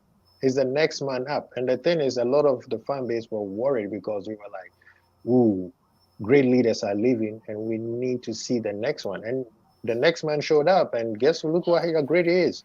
It could also be, and I have a fellow football romantic in the room now, Beijing Pops LLC. Hey, representing Beijing Reds TV. We finally got him.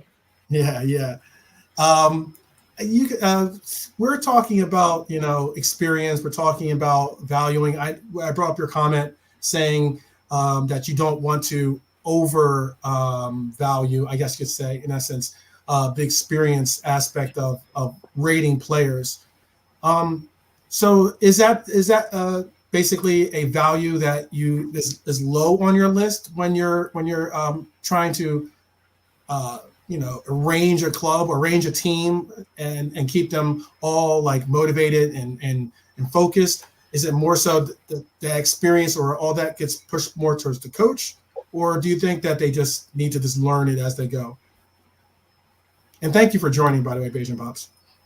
Yeah, no worries. I got a couple minutes, so you can jump in and jump back out soon, right? Yeah, totally. Comment, and then Chris, I wanted Chris to get answer out of him too on that same question. Let me just go back to come forward, because maybe it was the characters, not enough characters to explain what we wanted to say, Wayne. Okay. Your I don't want to say defense of Endo, but the discussion around Endo feels like you're trying to counter the attack on Endo. So it's almost like you're trying to build a defense for someone who's being attacked. Mm-hmm. He's 4 games into the season. Honestly, there's nothing to talk about as far as I'm concerned, any of the players in terms of consistency or what's happening. To me, this is as you've seen, it's still preseason. Preseason is done now. The season starts after the international break, as far as I'm concerned. So we'll see what Endo is going to do or not do in the coming weeks, months, whatever the case may be. So again, it's one him. Don't get too high, don't get too low. Just let him do what he has to do, and see what he will bring to the team. The idea that he's a 2 or a 10 or a 4 or a 6, neither here nor there for me, to be honest. The experience part and the World Cup thing I was mentioning was more along the lines of, and I think Brian mentioned it and Kwasi mentioned it as well, where you get hyped on these players that have a good World Cup. You see them and you say, this guy was excellent for the World Cup. And you go and blast whatever number millions of dollars on him, and he turns up and he's rubbish. So that was really my comment, not about the international football versus domestic. Don't get carried away with tournament play, where especially some players who are looking for an opportunity to move. So that's their time to shine in the World Cup or Euros or Copa Libertadores or whatever it is that they're playing in.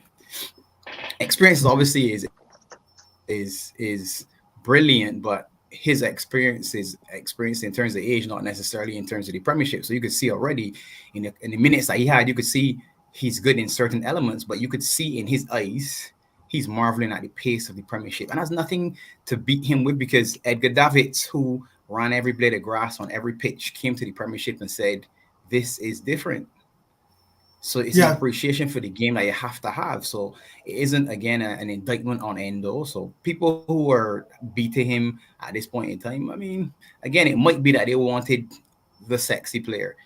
Right. Let's flip the script totally. Let's put Caicedo into our team and give him the 2 games that he played for Chelsea where he scoffed at the ball and given away goals. Was it reaction? 100+ million, and we've lost 2 games because of him. Yeah, we would. Was it reaction? Was it reaction? No. You know what I mean? So I think, and again, I'm gonna let Chris chime in too.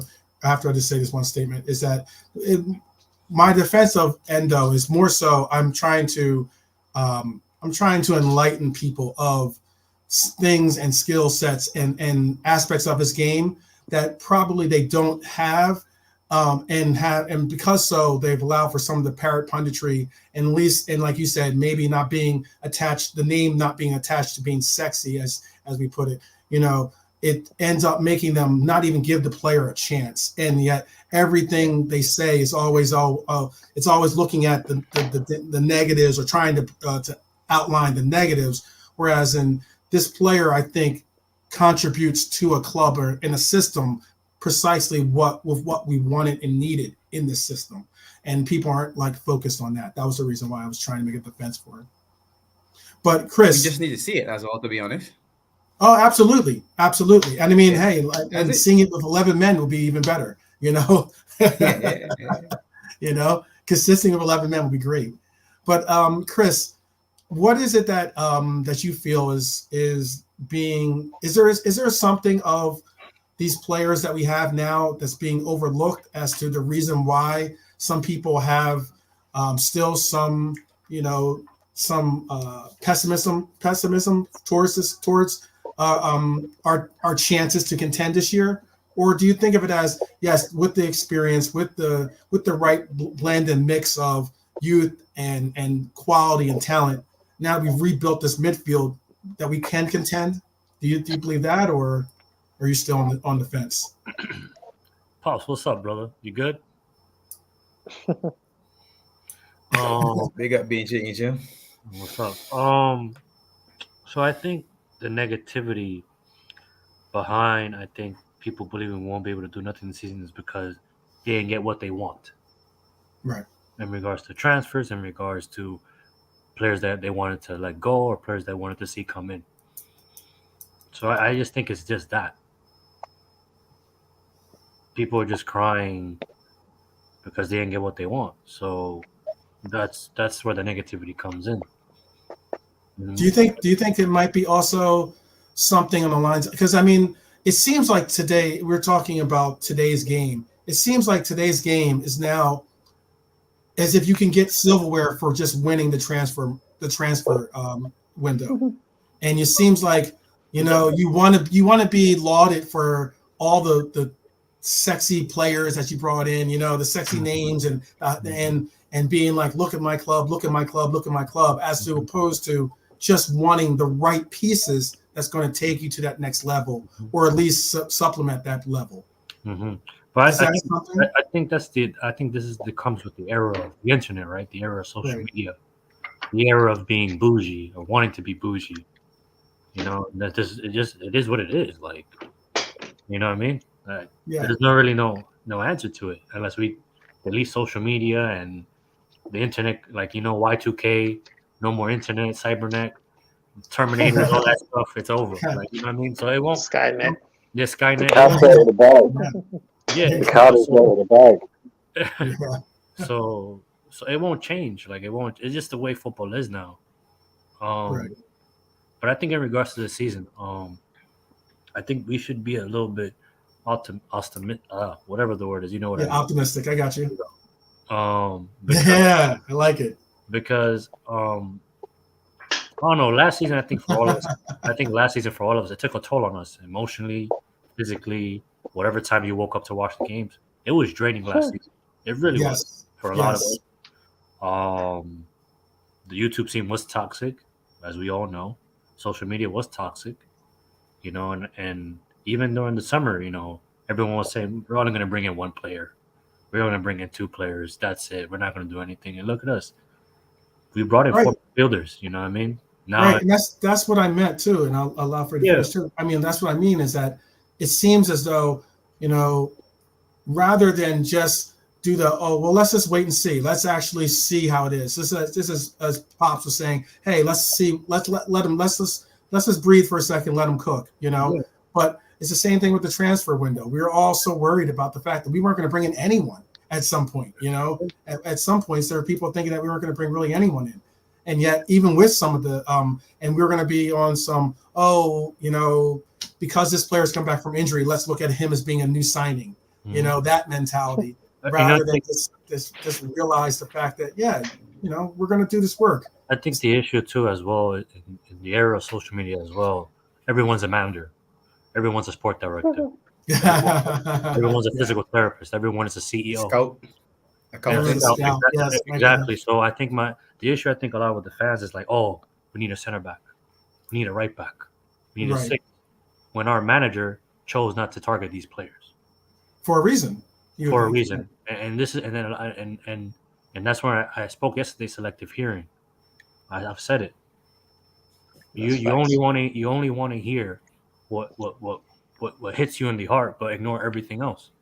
We ignore the fact that Klopp said he's happy with Endo, but we want to ignore the fact that he said that and said no, he's not good enough. So then does that mean our manager's not good enough? So we have to start being realistic and being part of this YouTube scene. I have met people that's been able to open my eyes. I wasn't always like this way. I was very negative. Everyone knows that. But because of you, 12 man, and because even Pops, we have our own group chat. He's able to. He keeps me level headed. You know what I mean? Right. Oh, but that's that experience. You know what I mean? That's experience, and that's the experience, right? But that's just the way I see it now. Like it's just, you know what I mean? And that's what I'll let someone else talk and stuff. No. I mean, that's well. All those points are spot on. I think. I mean, they're important points to bring up because there were a lot of people that were naysayers with a lot of these players that we bring, or not a lot of them, but some of the players that we were bringing in, or the direction that we were going. And yet, if I've Uncle Roz might jump back on to defend this point, and it's not. I'm not saying that he's a supporter of Kwanzaa, but I was saying, I know a lot of people are talking about we need a center back, for instance, myself included. Originally, the two picks that I had targeted were Gravadol and Casado being my top two picks that I would like to see brought in. Obviously, if we got those two picks, most likely we would have never gotten four picks, or four players, considering it equals up to what you would have had to spend for those two players practically. Yeah. So I understand exactly what you're saying with the fact of it's an interesting game we play as we see all these people that are questioning the experts in a lot of what they are evaluating and bringing forward. And yet, a lot of us are saying, oh, well, we know better because we know better. Just simply that. Well, I mean, I was going to say this real quick. Most of this is because some of the fan base are followers. They're following what other rivals are doing. And they think, even when their rivals are in pain, they also want to feel like we are the most person who are in pain than you. Oh, your owner sucks? No, our owners is worse than you. We're like, where are you getting all this from? But this summer has shown that ITKs don't know anything. Everything that we thought we knew about Liverpool, 10% of them were correct, 90% were not. Because I even have a question. Are we truly a sell-to-buy club now? It was 220 million, people. Whether you believe the rumors or not. The Coutinho situation just happened at the right time. Right. Because he wanted to leave. So we were like, okay, let's make money off you. Guess what? We need two people. As well, we got our pants, we got caught with the cookies, our hand in a cookie jar over Virgil. So we will use the Coutinho money to take care of this problem and then see what we can do in the summer. And then we got the rest. We use it to buy Alisson and Fabinho and a few other people. Right. So are we truly a sell-to-buy club? No, we're not. We are just a properly managed club that the owners told us from day one, we're not going to be spending money like City. Right. The manager also said it from day one. I'm going to be working according to what the club have, laid. Right. And then in this summer, he said exactly the same thing, and Twitter lost their mind. You see, this is what Klopp has been saying. He's not happy with the owners. He's finally speaking out. They're like, bro, what did he say? Well, he said he works based on the budget that we use. He's been saying that every single year. Yeah. Wouldn't you say, and I'm going to ask Brian this question too, wouldn't you say, Brian, for instance, going off of what Quasi just said, isn't it a testament when you see players or you see coaches, excuse me, in press conferences. You got to take it with a grain of salt. But I mean, you see coaches in press conferences, and because they're not doing that Mourinho type, maneuver where they're going to throw their player under the bus, or they feel that's going to be the motivation by saying, oh, our midfield's horrible, or this player is horrible, or all these different things that is said in the social media world. Is it something? And what we've seen, for instance, with Sancho, for instance, I mean, in essence, by saying that he wasn't meeting the bill or meeting that level that was necessary in practice, okay, is the reason why we held him out. And then Sancho having to jump again, it's a point that was made earlier about Sancho having to jump to his defense in social media, okay, to say, I'm being typecast as a scapegoat and I'm this, I'm that, to defend his honor. Do you think that that sometimes we might be taking too much merit in these press conferences or what we hear in what's released when it comes to statements?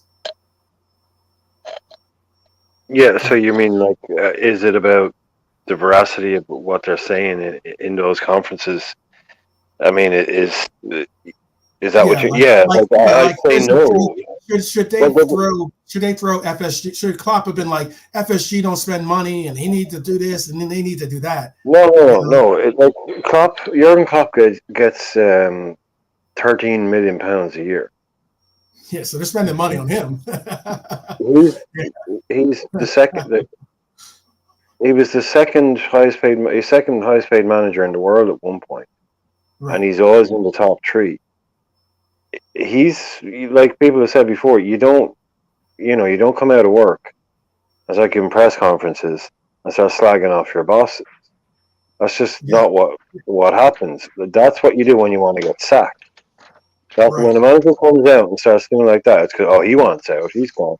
And it's like Chris was saying before. It's selective hearing. Like people will hear a press conference, almost right. Conte Spurs, possibly. Yeah, that was a resignation there.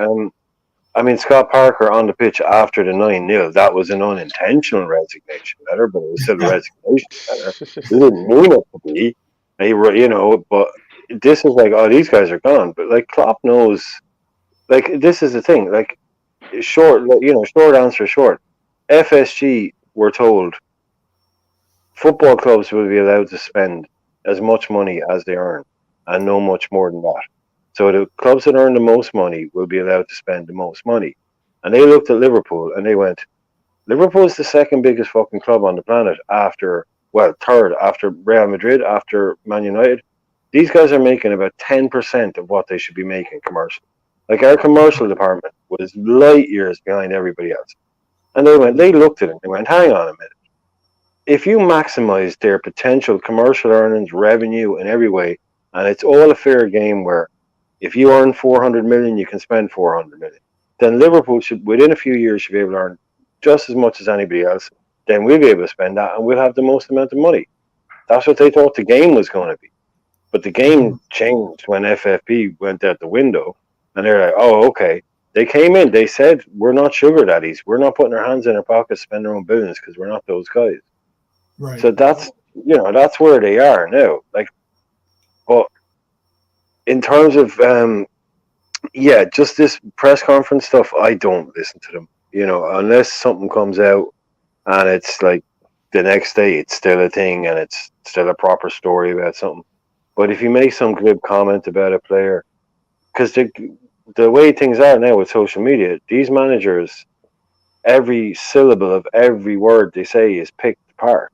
Yes. So they're I'm not going to say a word. Like, you see some guys that get forced into a corner and they give something away or whatever.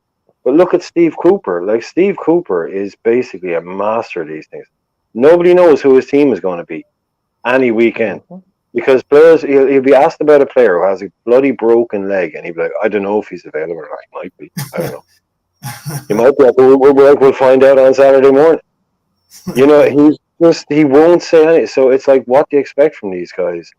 Very little. And he came out and said, basically, the club gave him Endo because he wanted Endo. It's not something the club normally do. but they went out of their way to give me this player in this one-off situation.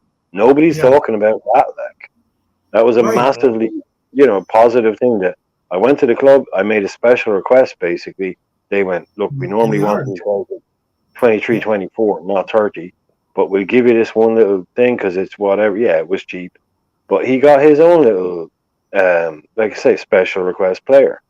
But nobody, that's why is that not the story that they gave him what he wanted? That to me sounds like Klopp went in and said, I want this player. You could have spun that into Klopp demands Endo from FSG, makes FSG crumble and crack under pressure. No, you know what I mean? But you don't spin it like that. Here, Brian, I got you. You know what I'm saying? But there you go. Beijing Pops. So with that was so spot on by what Brian just mentioned. Like when it comes to these players too. So we were speaking about Sancho, for instance, and we've seen what Seven Hogg has been saying in the papers or in interviews, and now you see what is going on with the response that Sancho's had to say himself. There's now been even rumors that possibly United would consider terminating his contract. If he's not going to be able to be a cooperative player that wants to, actually play.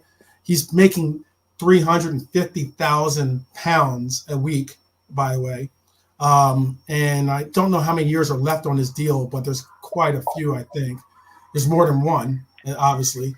So, with the attitude that we were just speaking on earlier about how, players today tend to make more money than the actual coach does or the actual boss does. So it's difficult to kind of say, hey, you might, and Quasi, don't take offense to this, but you might have a situation where you have like a Mbappe at PSG. He's coming.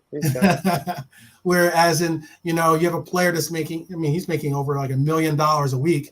And of course his impact is going to be important. He even negotiated to the point where he could start, directing what players he wants to play with and directing all these different, having his dad be a scout, or doing all these different little things that end up like, pushing the needle in towards a player having control as opposed to what we've seen in the past, which is a coach having control. Do you think that's an issue or a problem?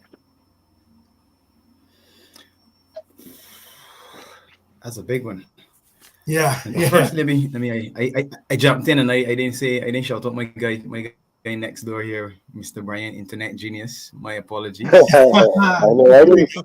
get a chance to say anything to you. Yeah. Thanks. I love it. I can talk to you. But the internet is a different tool altogether. Going back to something you said earlier about winning the transfer window and all that. Sure. Banter is a new commodity on the internet, I find. So every time you can get a chance to spend some of that for currency, you do it. And winning the transfer window, and especially if you beat another team. So getting Caicedo over us and Lavio, that's a big coup for Chelsea, or whatever the case may be. So, and that spills into the Sancho Ten Hag issue, which. And again, coming from the older school, his name, by the way. Seven Hag, or Tai Hag, as Robbie called him the other day. Right. But coming from the old school, right? There were stories that Sir Bob used to bring around a box of medals, ask how many games you played, and if you played enough games, he'd throw the winner's medal at you until you see you in a couple of weeks. And that was how the champions were given their medals at Anfield in the old days. Now, you can't be a dinosaur and live in the past, but two wrongs don't make a right either. Ten Hag can't expect to call out the kid and then not feel a backlash, especially in the current times, because you might not even run your own social media. So you're the star 12 man, and I'm running your social media. And Quasi's the boss and comes out and makes a comment, and I say, "Nah, we ain't sitting with that. I'm working good for our brand." So quickly, before you even say anything, I'm sending a message out that you even haven't said yes to. So a lot of the times you're reading a tweet or a post, you're not even sure that the guy who claims to be the owner of the account is actually sending that. Right. So is Sancho really making the comment, or is that Sancho's people saying, all right, we're bigger than you, Eric Seven Hag, because we're making more money? Or maybe our brand is bigger than your brand, and we're protecting our brand, because what you're saying right now is you just lost the game with Maguire and Johnny Evans at centre back, but you're taking shots at me. What? Oh, so that's why you think he says he's the scapegoat. I got you. It could be that. If you think about it, if you just played it, he was not on the pitch. He's not part of the team. Yes, he didn't train well or whatever the case may be. That's fine. But when you just lost the match, and unfortunately, managers get interviews right after the game's finished. Right. So there's no time to cool off. Your head's hot. And after you just won the game and lost it badly, Seven Hag was in a state. And he was rambling all over the place, talking a lot of rubbish, to be honest. So when he took the shot at Sancho, it was all right. Say to yourself, well, all right, that's not a good look for you as the manager. But when Sancho then fires back, it's also not a good look for you as a player. Then it's not a good look for the club. And then it's into tomorrow's newspapers because it's a battle of this and that. And then we're talking about how much money someone makes and who's really in charge and where's the power struggle. And it's a huge challenge for managers and people in general. So this actually goes into the world of work, normal people's work, not the fantasy that's football, because obviously £350,000 a week is multiples of salaries for men across the year. Right. But when you're making that sort of money, you're going to feel there's a sense of power that you have automatically. But the other thing is, Sancho might just feel, maybe he did send a tweet. Maybe he just feels, nah, that's wrong. I'm not in agreement with this. Right. You could have said anything. You could have said, you know what? He wasn't fit enough. Maybe you'll see him next week, or, during the international break, we'll work on some things and hopefully things will work out. But again, maybe Seven Hag's head was fried. So I can't defend him, because for me, if I don't want to see Klopp, if I'm flipping the script and as Klopp talking about somebody, I'm upset, because I don't want to see our club in the press airing their dirty laundry. Yeah. I have a quick question though. For a manager to bring your name out like that, don't you think he had it with you? Whether he's a short-tempered manager or a calm manager. Ten Hag looks like a more mild manager. He doesn't react off emotions. Because there's a report today from ESPN that a lot of the players at Man U are tired of Sancho. So don't you think it was you could flip it. You could flip it to fit that, Quasi. That's his last straw. It's kind of like, I've had enough of this man. And here's my problem with that is sack him. No, sack him in the summer. Just, if everyone's so tired of Sancho, don't do it now, because the window's closed and you're basically left with a man that's unhappy. Do it 2 weeks ago and say, you know what, El Attihad or whoever, come for this. But it's easier, isn't he's it? Done Pops, here. isn't it? I was gonna say, Pops, not to cut across you, but isn't it easier though to just say sack the manager, as opposed to, okay, we gotta find somewhere to ship this player, because obviously if he's not getting the minutes and he's not being able to perform on the levels that would obviously make you want to keep him, you're not going to get the value, considering they spent an arm and a leg to get him, And now, like, you have owners saying, I get that he's a problem child, but it's your job to figure out how to make it work, as the coach. And the coach is like, look, I'm trying, and this guy does not want to do what I'm asking. He doesn't want to commit to the levels that we want, and it's a problem. I don't know if it's necessarily exactly the same, for instance, with the U.S. men's national team, since we're in International Week. Reina with Berhalter had a very big issue with, being chosen for starting 11 and the amount of attention that he was getting and everything else. And it got to the point where, that was somewhat of a story and a quote unquote possible factor in his interim, suspension and also possibly getting sacked. Or not brought back to manage. So if it's that, just as a team, do we have to necessarily say, do we side with the coach and the club, or do we side with the player in this regard? Like, as in, is it, or do we have to even take a side? Or I don't necessarily want to say we want to take a side, obviously, but most of us will. This is what I'd rather not hear, because you don't know the full story. You only get snippets of it, so you don't really know what the full story is from Ten Hag and the other players, or what Sancho's view on it as well. But as a player, Sancho's looking at it and saying, you bought Anthony for a lot of money, he doesn't do much of anything, but he's still playing. Somehow I'm the worst person on the planet. That's his defense mechanism naturally. But if Ten Hag had reached the end of his tether with him, what he should have done is just said, look, call in the agent, call in the player and say, find some place to go in the summer. Call one of those guys in Saudi Arabia, get your money, and let's go our separate ways. Find out what happens. Because as you said, the agents love transfers because that's where they make their money. Mm-hmm. But he's not going to get value for money on Sancho now if he were to sell him to anybody smart, that is. Chris, but you see, this real quick. Sure. This is the part where Man U, especially the fan base, they never learned. They just went through the same thing with Pogba. But guess who they're going to side with? They're going to side with the player. Oh, it's just all a Glazers PR to scapegoat the player and blah, blah, blah. Bro, this is what people don't get. You are a professional athlete to do work. All those players are your co-workers. None of us can go to our respective employer and act the same way. That's why sometimes I don't want to hear it. If you can do the job, then you also tell your agent to get you out of there. The reason why he's not leaving, because one, he's not going to get the same salary again, right? Or Manchester can sell him because they're not going to recuperate that 75 million they sold.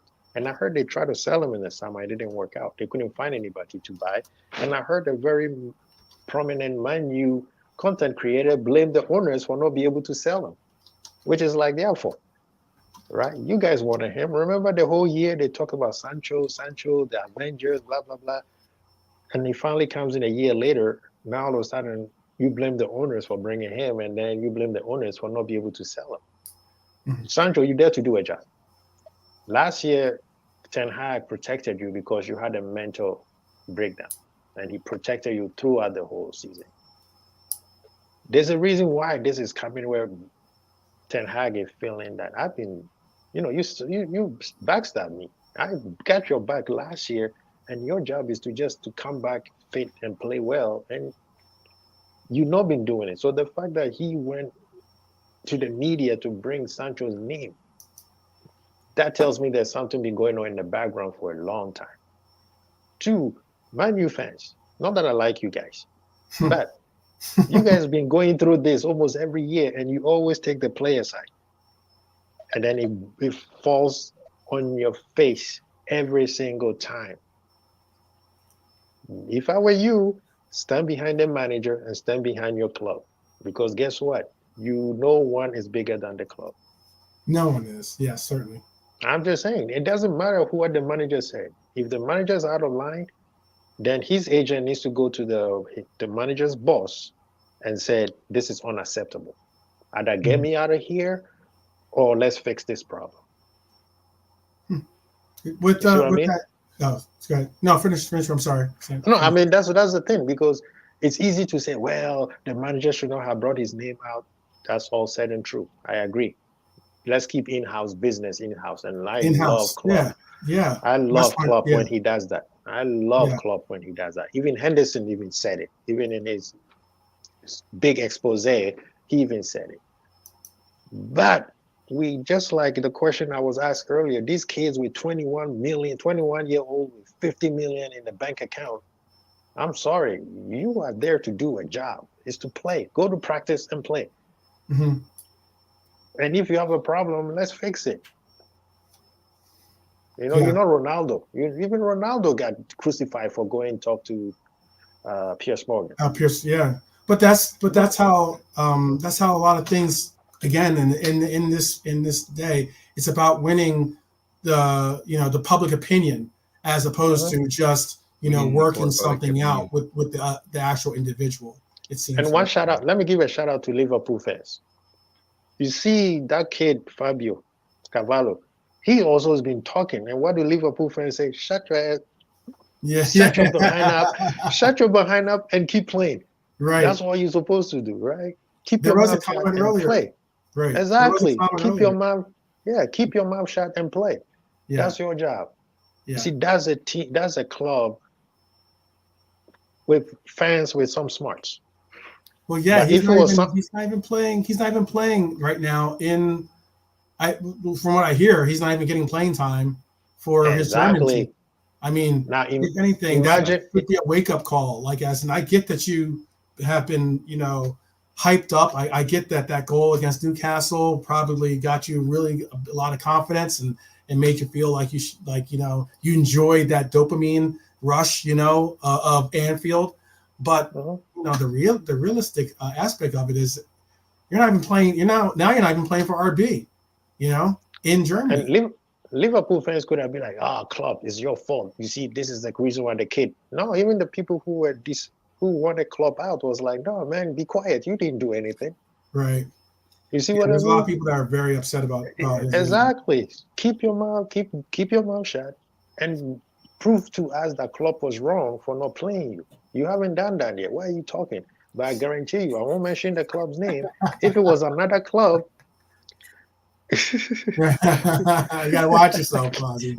I know it came out. I don't like when people talk bad about my club. It frustrates me.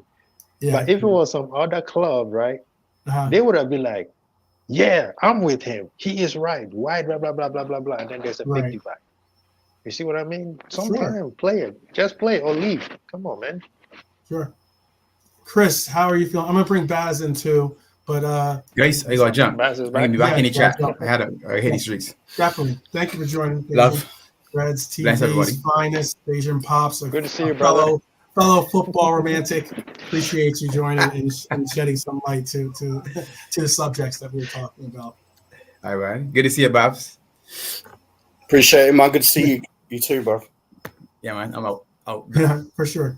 Chris, my question to you is, we're talking about how, the directions that we're seeing with Sancho, directions that we're seeing, the problems and issues that we're seeing at Manchester United.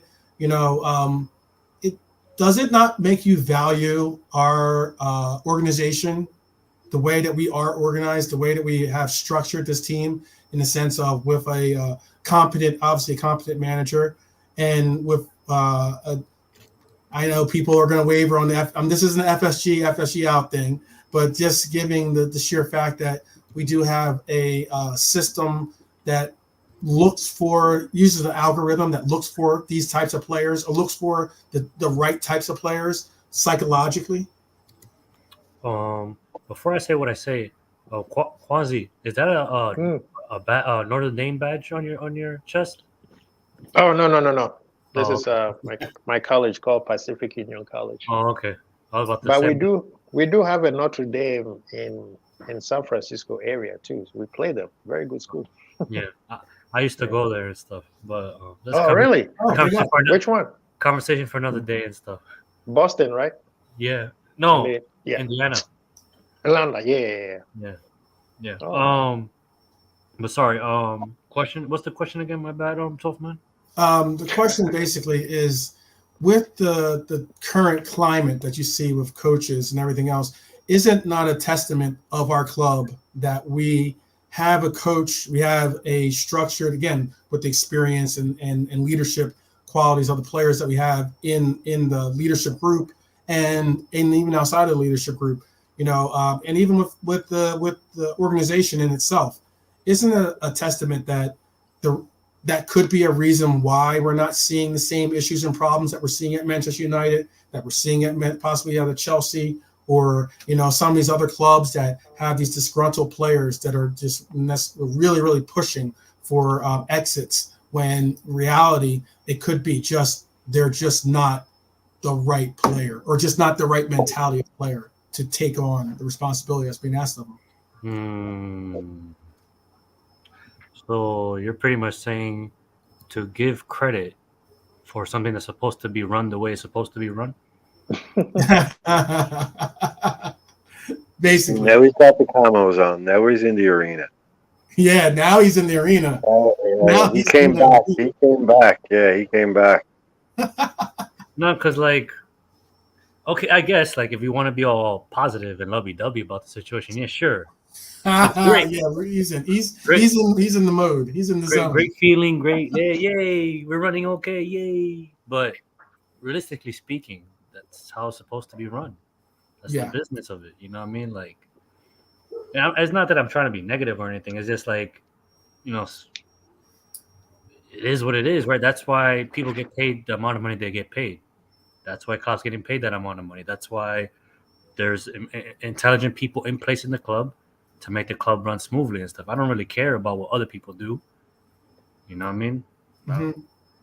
I care about me and and what we do. You know what I mean? Like I'm not worried about Man United, even though it's a sad situation because they're a football institution, and it's just sad to see a club go down the drain.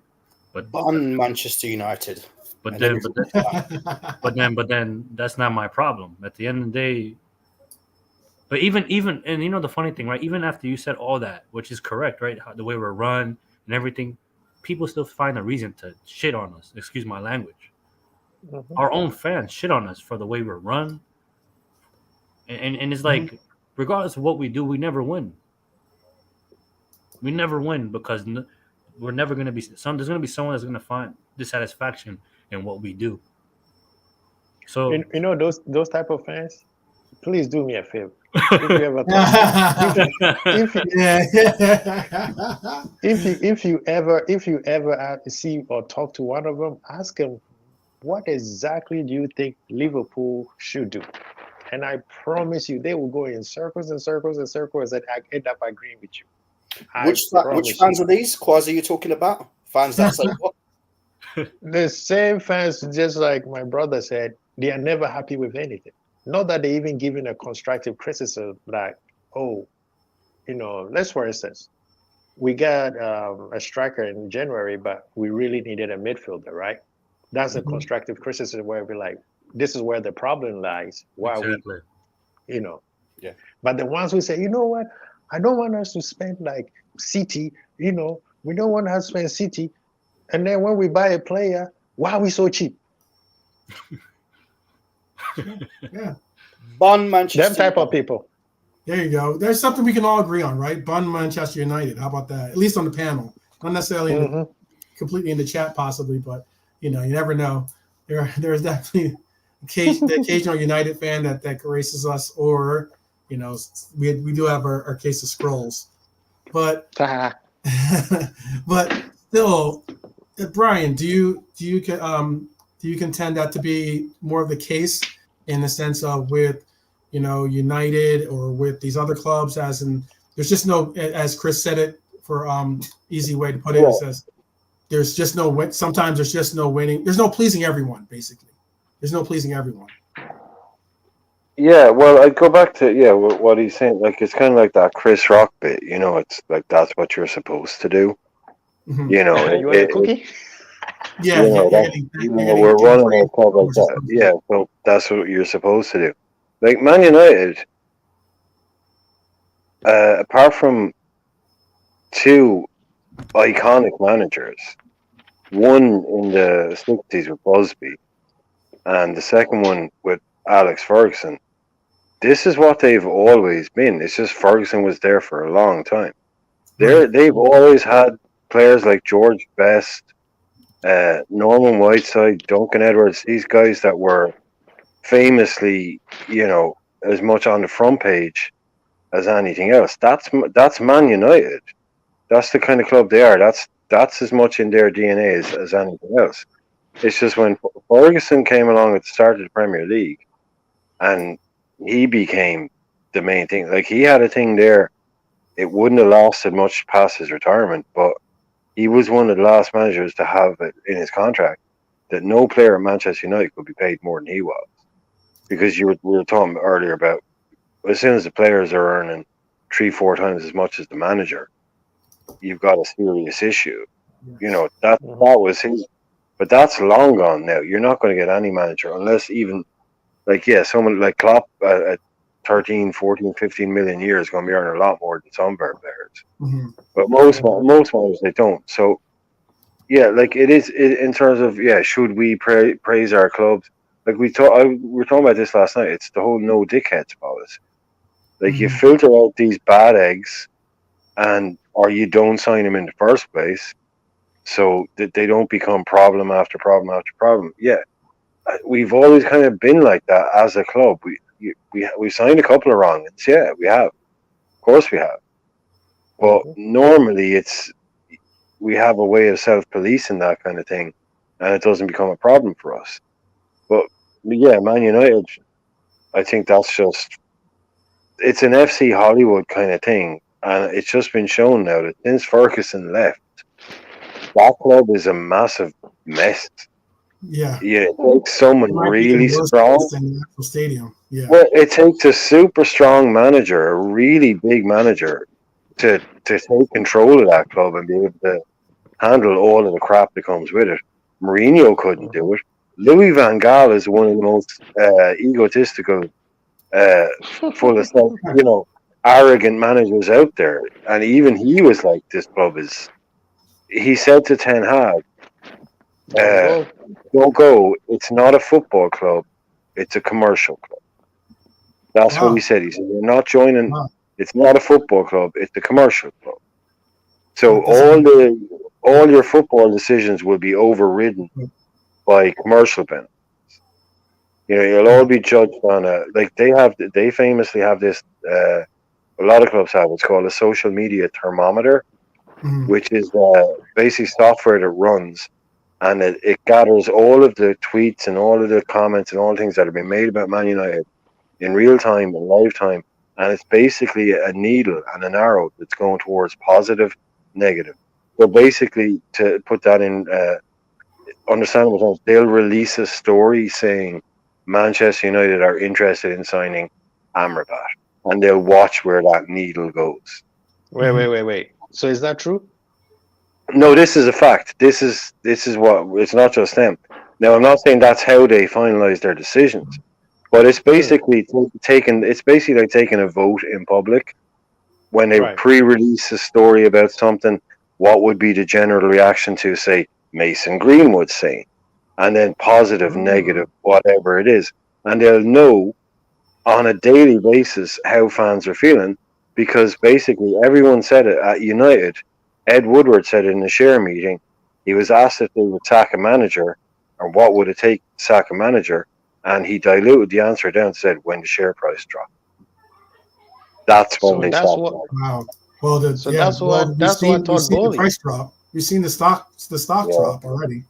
But the thing I was going to say about Ten Hag is, I think he got his balls up because he came in and he got rid of Ronaldo, because everyone wanted Ronaldo out, and he looked like he was the big man that came in and took care of the Ronaldo problem. But that works fine at the start. You're the big tough guy that comes in and you deal with that. Now he's doing the same thing with Sancho. But yeah, I get it. You need to start winning things eventually. Right. You can start being the tough guy with the players and all that. After a while, if you're not winning trophies, it seems to you. That'll be I know realism, Jared. That's the saying. All clubs do that. I wasn't just saying it's Man United. I said that's a thing that is prevalent now in all clubs that are basically run in a modern way. You might have a couple of clubs that don't do that. And again, I wasn't saying it's specific to Manchester United, but I'm just saying they are a club that generates more clicks. You put Man United in a headline, and you're getting 2 million more clicks. Even if it's not a story about Man United, you'll see like a guy that's going to Chelsea, and it'll be Man United and Liverpool target joins Chelsea, because it would just be so. Just throw Liverpool, Man United in a name, and you'll get millions of clicks. And it's the modern world. That's the reason why I think Liverpool was linked with so many players. Some players that you're just like, you got to scratch your head, like, did we really look at this player? Right. Yeah, but just in terms of that thing, I think look, that culture is where it should. They have problems that we don't, right? And there's obviously an issue there. In like people talk about, Klopp has an issue with talent. What do they call it? Talent identification. Is that what they call it? Yeah. I think Man United have a problem with dickhead identification. Hey Paz, so we got two questions for you. One, realism. Okay, Jared guys. asked. Okay, yes. I know you have to hop Good off. to see you guys. For sure. Right. Good. Thank you for joining. Definitely, if you do get a chance, go subscribe, or go support Quasi Bowl TV, of course. But I was going to say, Realism Jared has a question for you. He says, how is your recovery doing? And he also had a question for the panel, but I'll let you answer the one first, because we're going to be wrapping up after pretty much this question and a last statement from all of us. How many on the panel thought Caicedo and Lavia would slot straight onto Chelsea and make them stronger now in the future?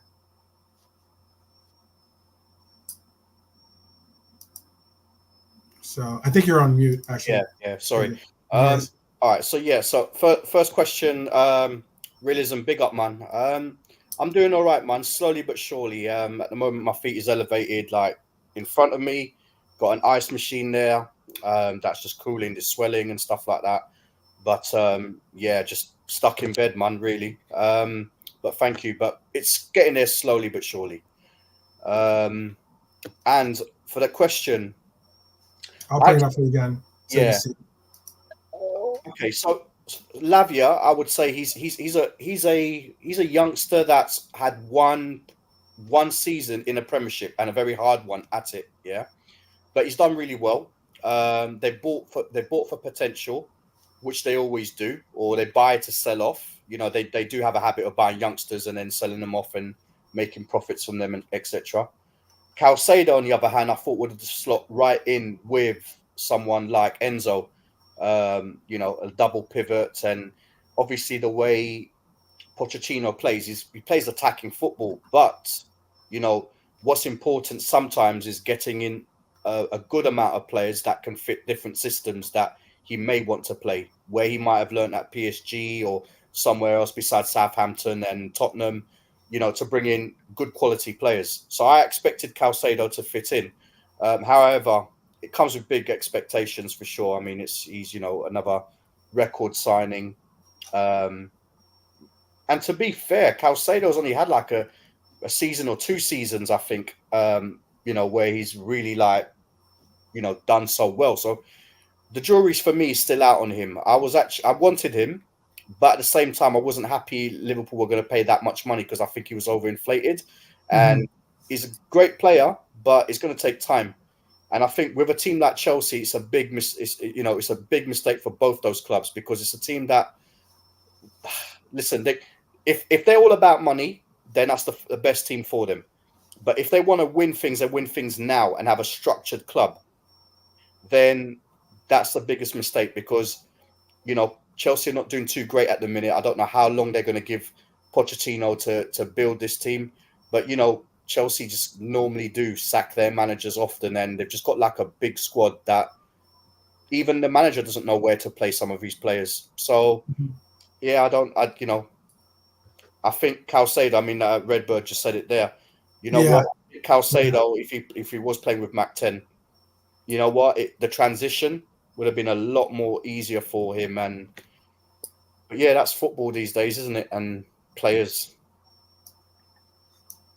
Do you think maybe, Chris? Do you think maybe that the reason why he didn't choose to play with Mac 10, because obviously they had a partnership, they obviously had a relationship, and it was beneficial to Brighton, and it was beneficial to both of their careers.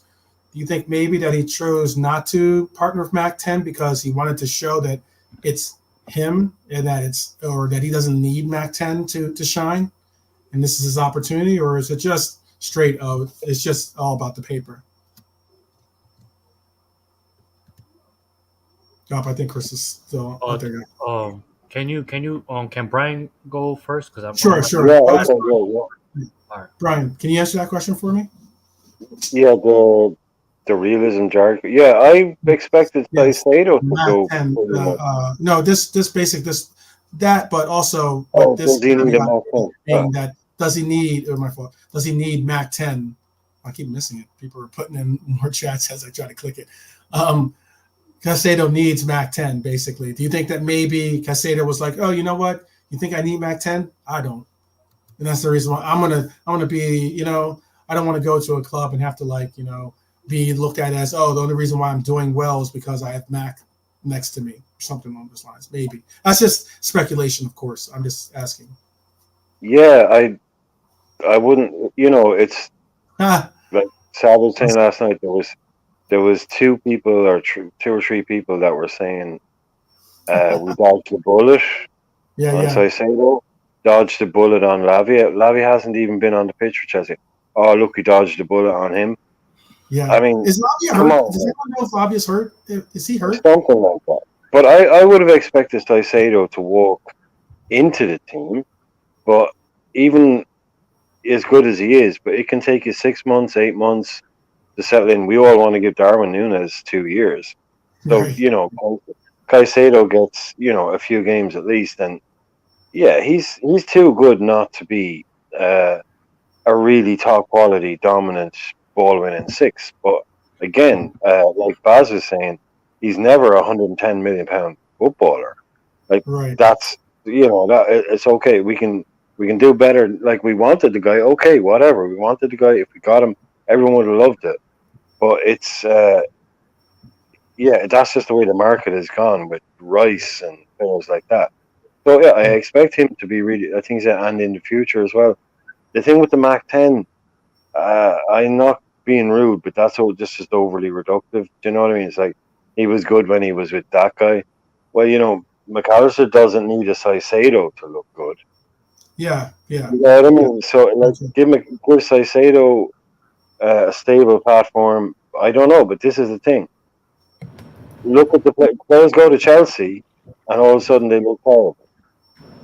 So yeah, I don't know. I think they're both excellent players, and if we'd bought them, Liverpool fans, we know what they'd be saying. Right?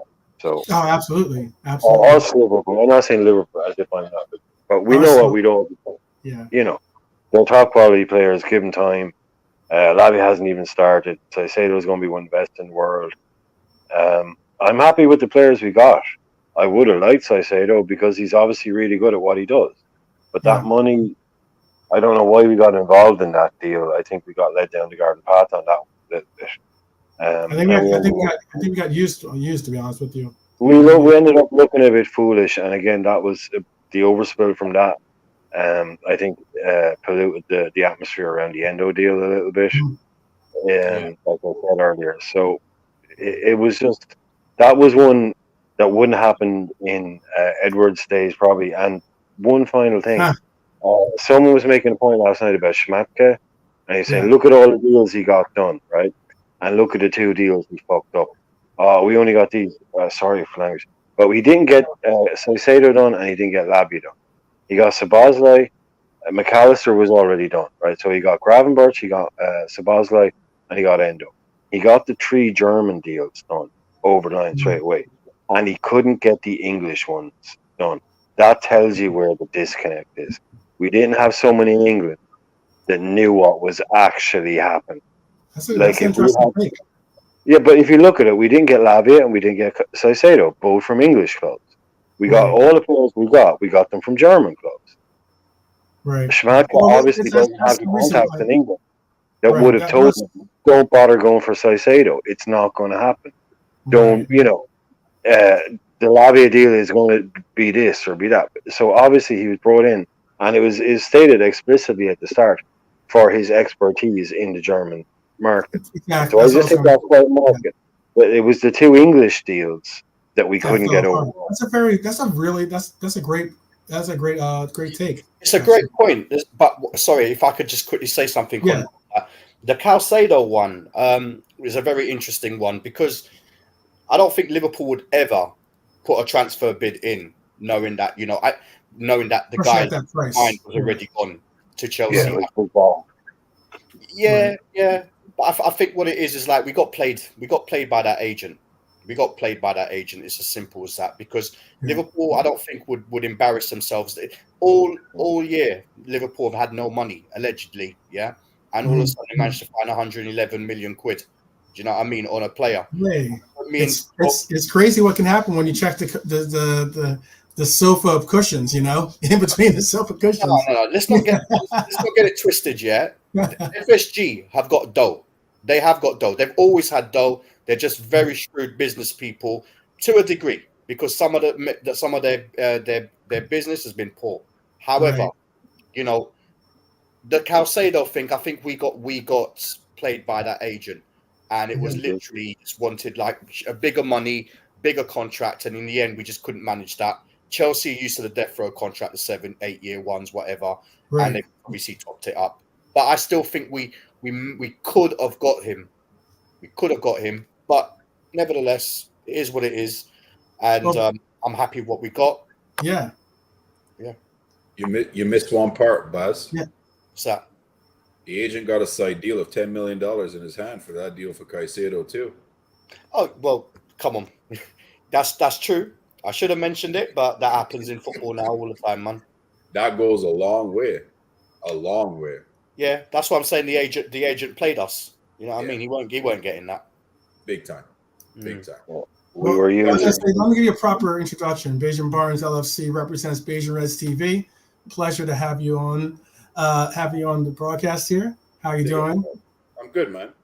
This Finishing up work, you know what it is. I figure I'd jump on at the end. So I got one compadre on, and the other one was on earlier. So representing. I mean, Beijing Reds TV is representing, and also Beijing Reds TV was very kind and allowed for me to, to participate in the watch along. I was in the wild looking for all by myself. I had no one to watch the game with, and they graciously opened the door and allowed another Red in, which is true love. So I appreciate. You're always welcome, bro. You're always welcome, Brian. What's going on, bro? Big up to you. Hey man, how you doing? I'm good, man. I'm good. So what? So we've been talking about a lot tonight. I'm sure. I don't want to hit any of the trigger words, or some other things. But what would you say is your feeling of the direction of this club? Do you think that? I know that you were very pessimistic originally with the direction of the club. Has that pessimism changed to optimism now that you think that possibly we could, get some belts or possibly multiple belts? Yeah, 100%. I mean, because I clearly see where the direction is. They've addressed the midfield, most of the midfield issues. We still need a real true DM. And I'm with, Quasi Pops, we need to give Endo a chance. Beijing Angel, we need to get Endo a chance. He's a squad player. We got to support him. The first 2 games the boy played, we were 10 man down. You got to take that with a grain of salt. Right. He came in the last game when we played against Villa, and he looked good. He looked all right. He held his own. He didn't get beat. You could see what he was trying to do on the pitch. What I really liked in my assessment with him, even in the first game against Bournemouth when he played 10 men, when we were down to 10 men, is that you would always see Endo looking over his shoulder, checking his space on each side, paying attention to the open spaces where the ball could possibly go, and make sure he's in a spot where he can cut that out. That shows a player that has mental fortitude when it comes to the knowledge of the game, knows where he's supposed to be based on his position. Yeah, the speed of the Prem is completely different. He's going to get used to that. But Klopp's not going to pick a guy at 30 years old if he didn't think could cover the position or play in the league. Right. Plays very, very, very well for Japan. He knows how to play the 6. Boy's got legs. He may not be the quickest, but he will outrun you like a millie. Like he will stand. Yes, the stamina. Yeah. And the stamina endurance. Yeah. And that's the thing. That's the thing, Barnes. Sorry, that's the thing. That in the Premier League, if you need time to adapt and you need time to get up to speed, or whatever it might be, that inherent natural ability to work hard, run hard, non-stop, that's what allows you to kind of get into it. Because that's the thing what people always talk about at the start, the pace of it, the speed of it. He's already the kind of guy that's ready to, even when, like, I remember back in the day when I had my worst game, if I was playing 5-a-side or whatever else, I'd still be running the most meters if I could, running as hard. Not that the little things aren't coming off, but I'm not going to be walking off the pitch as the guy that didn't work hardest. Yeah. You cover the ground, and that gets you up. That gets you time to get your touch, get used to the speed. That's what you're That's what you're going to get with him is instantly off the bench, work rate. Yeah, exactly, Brian. And you know what? He is going to fill in the road, and we're going to use a rotation into that 6th position until we get to January. We need to be honest with ourselves as a fan base.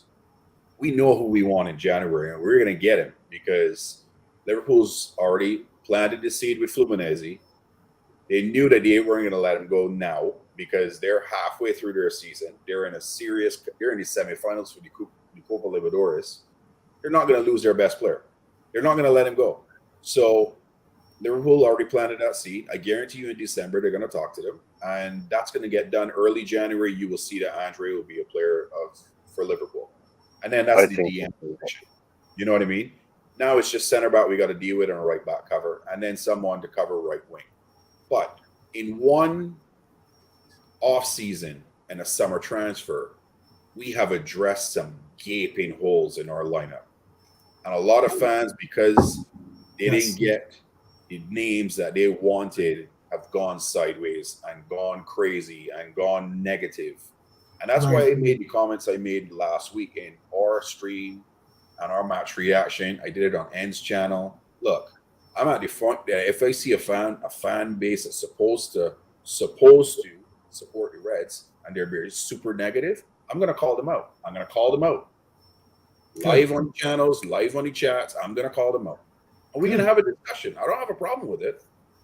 I know I've been supporting this club 40 plus years, so I can have discussions with guys. I've been through a dark decade in the 90s that I literally stopped watching football. Really, I love Liverpool, but I was watching them from a distance. I wasn't watching games because it was that hard to watch.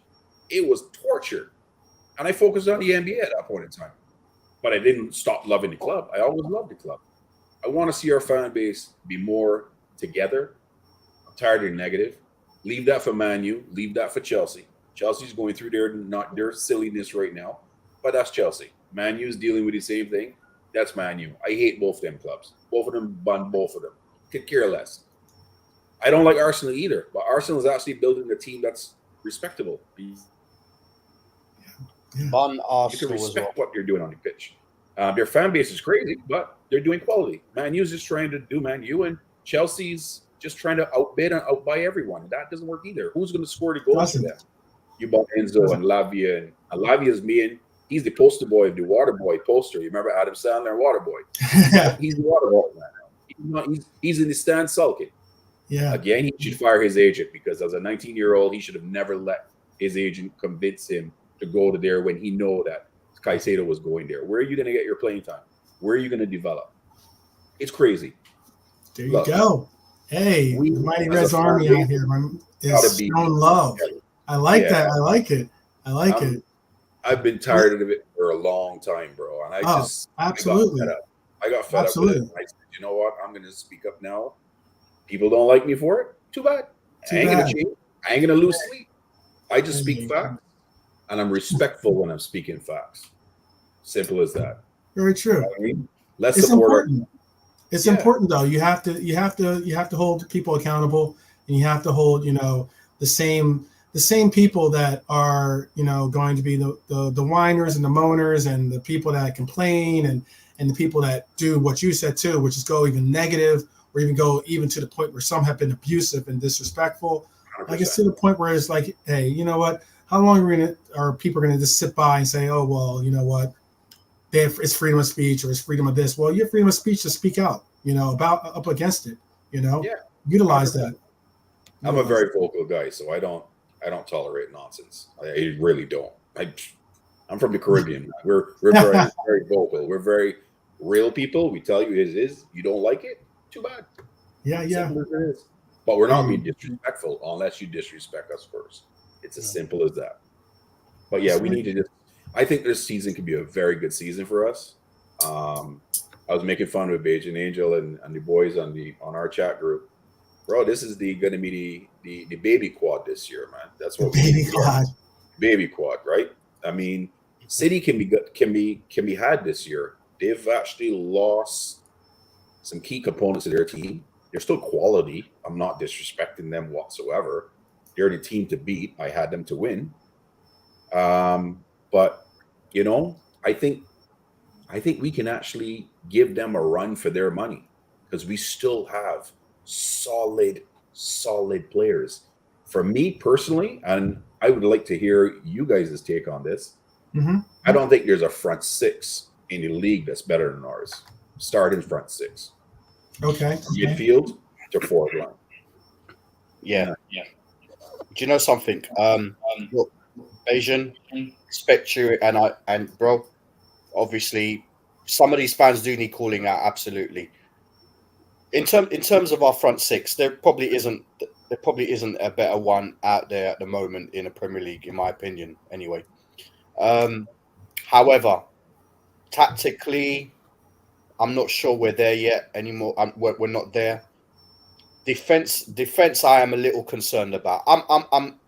Look, I said this yesterday, right? I don't think Liverpool will win the title, but that doesn't necessarily mean we can't give it a good go. But you know what I mean? I'm just being real with it. I just don't see us doing it this year. Now, these players, I mean, this is like major surgery here. The midfield is major surgery because we've replaced every one of them, to be fair. Yeah. And at the back, there is still a few little not sure what's going on. Like, Trent, are you playing right back? Are you going to play this role? Whatever. We need something at right back. We do need to look at people like Van Dijk in a sense of like, I'm not saying he needs replacing now, definitely not. But what we do need is to bring someone potentially in for him. You know, sometimes you've got to look at, even Ibou is a brilliant player, but for me, I still think he's one or two injury away, you know, for being injured. We don't know what's going on about it. So I think the midfield, our forwards are fine. Our midfield is going to be 1 year more experience next year playing in this system. Next year, if we can address the defense, then you know what I mean. We'll do a lot better. But I just personally think it is a transition, and I don't like the word transition. I hate it because a club like Liverpool should not be in transition. It should always be every season bringing in one player. But I don't think we'll progress. We'll do better than we did last year. We may win a trophy. I don't know. But I just think, me personally, and I've been telling some of the fans, as much as we can dream and we can, it can potentially happen, we got to be real with it as well at the same time. A bit balanced, you know what I mean? Not negative, but not super positive, because you're going to let yourself in for a letdown, you know what I mean? Yeah, that's my views, though. No, you're spot on there, Baz, and I agree with you 100%. You got to be more, neutral, more balanced, and everything in life is good to be balanced, not to be too swayed one side more than the other. But I will tell you something. If we are within striking distance of City from the time the January window comes into play, and we do get Andre, bro, that's going to be a problem for City. Because, and Chris, you can pipe up. I've watched 1 or 2 games with him now. That boy is a problem at DM. A problem. He can sweep really well. He can control that middle really well. I didn't know a lot about him until we started getting linked with him. And I've just been watching a few little bits and pieces here and there. I think we do need to bring in someone like him. Definitely, if we could bring him in January, if they're going to do it this year, then that's brilliant. I look at McAllister and I think he's a brilliant player. Now McAllister's been brilliant for Liverpool so far. However, I just look at him in that role, and I really believe that we've got shackles on him. I think his offensive play is brilliant. He can play definitely in a DM for sure. But I like to see maybe some of our players like play in their positions and express themselves, because this is where you see a player's true worth. When you look at Genie was different. I mean, he played well in a DM, even though he's not DM, but in the holding midfield or that workman like. But the guy, when I watch him for the Netherlands, he's a different player. Yeah, but you could see that there's someone in our squad that's being molded already to do that Genie work. And that's Curtis Jones, and a lot of people are not talking about it. We talked about it in our reaction show. Jones was so good against Villa that he was like invisible, but he was destructive at the same time to that team in what he was doing in the game. And when he came out of the game, you saw it clear as day what he was actually doing, because we missed it when he left the game. Mm-hmm. Jones is going to be very vital for us. And you're right. McAllister, I wouldn't necessarily say he's shackled right now. I think he's being used to fill a role right now that we're desperately lacking, which is the 6th position. But they're going to defend as a committee, all three of them. Sabozalai don't stop running. That boy is all over the pitch. I tell you, he's probably doing 11 kilometers, 12 kilometers every single game, easily. They are. Sorry, Bajan. Look, I agree. The thing is, all right. I mean, like, obviously, we got Chris here as well in terms of the science side of things, the footballing side of things. Look, these players, when they get a lot of injuries, people would question the regime and stuff like that.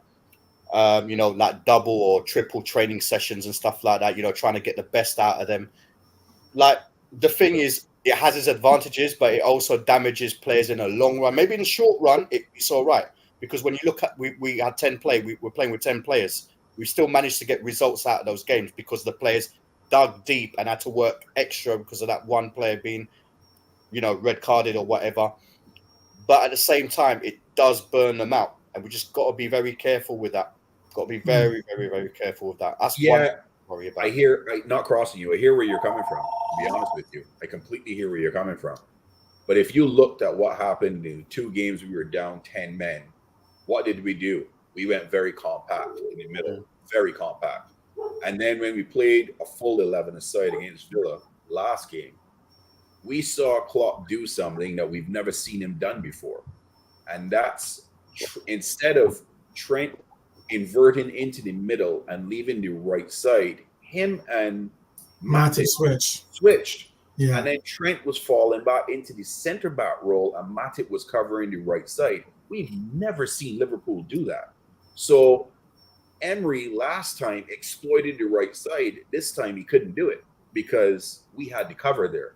So there's a lot of tactics that's being, and everyone was slating Klopp. He doesn't understand he just does the same thing over and over again. He's predictable, as Mr. Ancelotti would say. Parrot punditry. He's shown something this season that he does have some aces up his sleeve. So I don't know if we can get burnout like how we typically do because our midfield was so aged in the last few years. And then we've had unreliable players in Naby and Ox that's always been injured and they could never stay healthy. And that's not slating them. That's just a reality. The other guys had to work more harder and was overworked. And in turn, their legs gave out earlier than they technically should have. So I think that could be fixed. I could be wrong, but from my assessment, I see some changes here that you may not have that problem again. But I do agree with you. Konate for me is a problem because his injury is happening. It's happening a little too often now, and I'm a little concerned about that. You know what? I'm hugely concerned about that because obviously, we now play with this inverted thing with Trent. Yeah, he's got to do a lot. He's got to do a lot more work. And when you deep it, at the end of the day, a couple of years ago, I mean, we've not had him for that long, but when he first started initially, he wasn't getting many games. He was playing in Champions Leagues or whatever and stuff like that. Now it's in the full run of the games, all right, and he's having to do two. To me, how I look at it is like sometimes when companies want to, when they like reduce the wage bill, what happens is they make people redundant and they employ someone that has to do 2 jobs, and that is what's happening to this young lad here now. And I'm telling you, he had little nickels here and there before, and he's going to get a lot more of that. And at his age, I'm concerned because I'm not saying he's going to be like a Joey G, but Joey G, poor guy, man. He's had a lot of big boy injuries, not little injuries, big injuries. Yeah. And the poor guy, you know what I mean? He's having to keep replacing himself, keep making himself, there and available, and such a big, club as well. Yeah. I'm really worried about Ibu. Very, very worried. Yeah, the Konate stuff, that totally worries me. I've been saying this for maybe 6-8 months. I've been saying this for however long. Well, but it's been evident for a while that he keeps picking up. Like Gomez had a massive injury, and that's what kept him out. Whereas Ibu, it's like he's fit for a game, and then he has a really small little thing, it's not a major injury, but it's enough to stop him playing 2 games of football. Yeah. And there's only 38 games in a season, and it's time after time after time. Eventually, it's like, is he still, like, he is massive? Is he still growing into his body? All of this stuff, but like Baz is saying, if he is struggling under these things, and I've said before, anytime Trent is moved into a position where we use Trent as our superpower, he always needs a babysitter or a minder. It used to be Henderson cleaning up. Now it's Canadian behind. It's having to do all that extra work.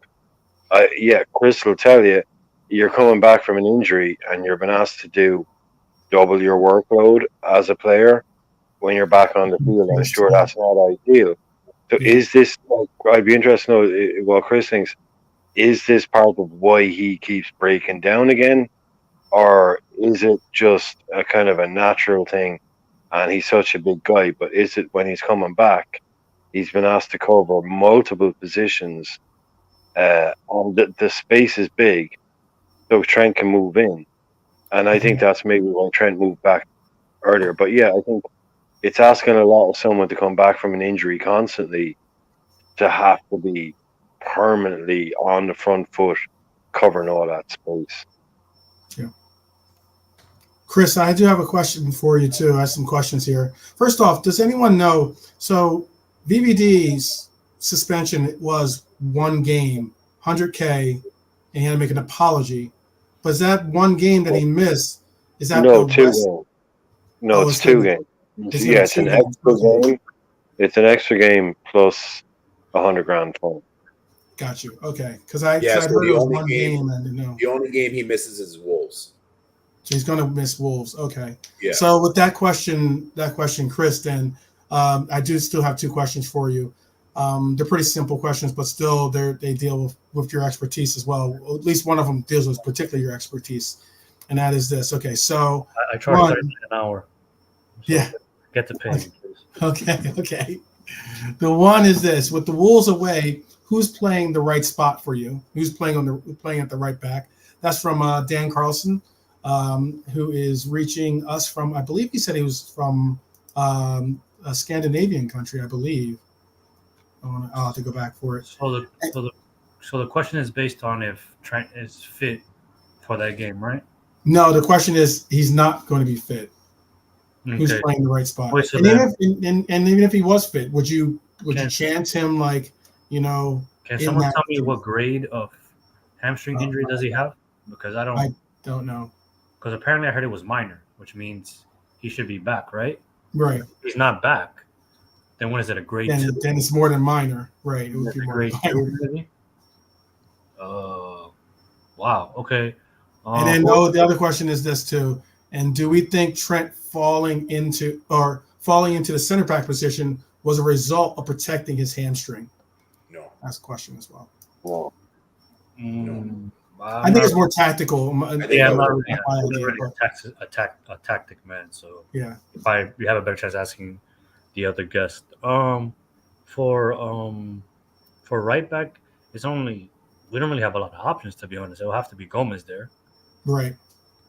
And then for I don't even know. So then who do you play at the as center back? I was thinking that VVD would be back by then, but if he's not back, then that changes it up a little bit. And if Konate's not back, that changes it up again. So then you're going to possibly have Kwanzaa and Matip in the middle, and your back line could be basically, because then you're probably going to stay with a back 4, and you're not going to see the inverted option going forward. But so now you're looking at a back line of we don't really need the inverted system because we have the likes of Szoboszlai, because we have the attacking prowess that we have. We don't really need Trent to be up there. You know what I mean? Like, so it's not even going to be Trent. Let's just say Gomez. Oh yeah, it won't be Trent, but we don't really need someone to join that inverted role because we have McAllister. We'll have Gravenberch. Mm-hmm. He'll probably have some game time there. So we don't really need the whole inverted system. I'm assuming the inverted system is to control kind of like the midfield in a way, to have more bodies in the field to control. So yeah, man. But it is concerning. Like, I do voice everyone's concern in regards to these injuries. You know what I mean? Then the second thing about, especially the hamstring injury, it's reoccurring. Once you get it, it's going to happen again. It's just it's one of those freak injuries. It's like the cold. Once you get the cold, you're going to get the cold again. It just depends on how hard it's going to hit you. And when it comes to the hamstring, like I explained to people, it's like a loose leaf of paper. Once you rip it apart and you put tape on it, it's still going to be vulnerable. There's no way of repairing it. There's no way of. It's going to happen again. So, yeah, that's the unfortunate thing. And I've said it since last season when we started doing the inverted system and having Konate doing this covering of space. An injury was going to happen. It's going to happen. Yeah. So, yeah, but we'll see, because now that Trent is out and now Van Dijk is suspended, we're very light in defense currently. And hopefully, fingers crossed, knock on wood, we don't pick up a hamstring injury from Matip or something. Or she tends to. Don't put that out there, Chris. Don't put that out there. Pump the brakes. So, we'll see what happens. But at the end of the day, as well, I think a more important signing we do need is to bringing a new fitness and conditioning coach, in my opinion. We already have that. Something different. He's right here. They can't afford me, man. Hollywood. Yeah, Hollywood. Yeah. Yeah, like I don't know. Like I think, you know that the concept. You know, I've said it before. I know a lot of people don't agree, but in regards to, I think players get tired of the same message over and over again. So that's why I'm okay with like a manager change or assistant manager change. People get tired of the same message. Yeah, exactly. Right, Brian. So, but that's the same concept in regards to your body, the anatomy of the body. Gets tired of the same thing every day, so it needs a different approach. Yeah, it needs to take in something different. Pause, but it needs to take in different diet. Big pause. Yeah, definitely a pause on that one. But you know, like I'm all for change. Like I'm all for something different, because as well, maybe it's the atmosphere or the type of nutrition they're taking in, or the amount of training methods, or the way they're recovering. Yeah, that's affecting these players. You know, hamstring injuries, like the one thing that causes hamstring injuries is weak muscles. It's weak muscles. So what does that tell you? Weak muscles? That means strain. That means they're not recovering correctly. It's nutrition. People undervalue nutrition. The diet that you keep is very important to how your body has the necessary nutrients to really properly, engage in the healing process, for sure. But we would all naturally assume that the people that where else are you going to get a higher level? I don't know, maybe in American sports or something. But I mean, you're looking at the best nutritionists, the best, and all the other titles beyond that should be working at Premier League club. That's not something we would already assume would be going on, that we have these cutting edge people. Like I know the whole thing about us not having a doctor for a year. I'd be surprised if we're not really at the, if we don't already have these people in place that are looking at this kind of stuff. And it is worrying. Yeah, it is worrying when you've got Gomez is coming back in to look at this. I think he's got a situation here where he's going, if I stay fit, I can be back to my old spot, because this guy in front of me, he's going to miss as many games as he plays. So this is the problem. This is why we all said we needed a centre back, because we were only one injury away from a domino effect like this, where you got an injured player plus Van Dijk that just happens to be suspended, and Trent that's not fully fit, and the next thing you know, we're starting Premier League games with Kwanzaa. It's no slander on anybody else, but this is what we all knew was happening. It just took one turn of events, and your first choice is Kwanzaa. Yeah. Well, you thought you could tell though, and this is something again I mentioned that was on Uncle Rod's podcast saying this is that when I heard Klopp mention Kwanzaa's name in the press conference, that really symbolized to me that he has a bigger plan for Kwanzaa than a lot of us really probably thought that Kwanzaa, Happy Kwanzaa, as I like to call him, as he would have in this team. I think that was a big shout for you to name a youth player such as he that was rumored to be going out on loan and everything else, and how we are possibly going to rely on Nat Phillips again this year. For them to say no, we're going to let Nat Phillips go and really focus on getting Kwanzaa some playing time shows that nobody wants more than us for Kwanzaa to be the next VVD. Right. That's what we all want. Like, we'd all love that. Like, we all wanted Levi. Well, not saying a lot of people wanted Levi Colwell from Chelsea, right? And I was the same with Lavia, because as soon as you mentioned Bacetic, people would say he's too young and he had an injury. You can't put him in the team. He's too young. Lavia is about 9 months older than Bacetic. He'd had an injury, and people are like, "Oh no, he's cool to come in as our starting number 6." Mm-hmm. Oh, he'll be good. Yeah, no, he can start number 6 for Liverpool. But Bacetic is too young and he's had an injury. I'm like, can someone please tell me, who's watching football properly, definitively that Lavia is better than Bacetic? I don't think you can. I mean, I'll wait, but I don't think you can. You know what I mean? There, Brian. I'm with you. It's the same thing with Levi Colwell. He looked awesome for Brighton because he played.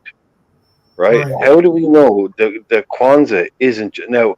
We're all true fans.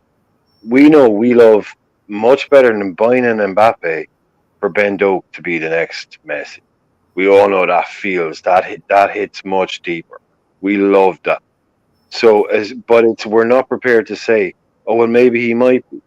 So we want that out of him. But there's nothing that would please anybody else more than for Kwanzaa to be like, hang on a minute. Liverpool have another diamond here. Where was this lad? Will they be able to drop him?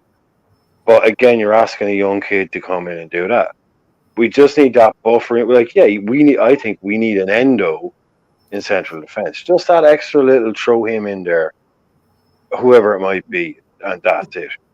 But it's fine. Look, if he's brilliant, he's brilliant. But that's where we are now, where we're looking at starting with Kwanzaa in the Premier League game and one more injury. Where are we now? Then all the cry arsenal will start again. That we didn't get a central defender. We didn't get a central defender.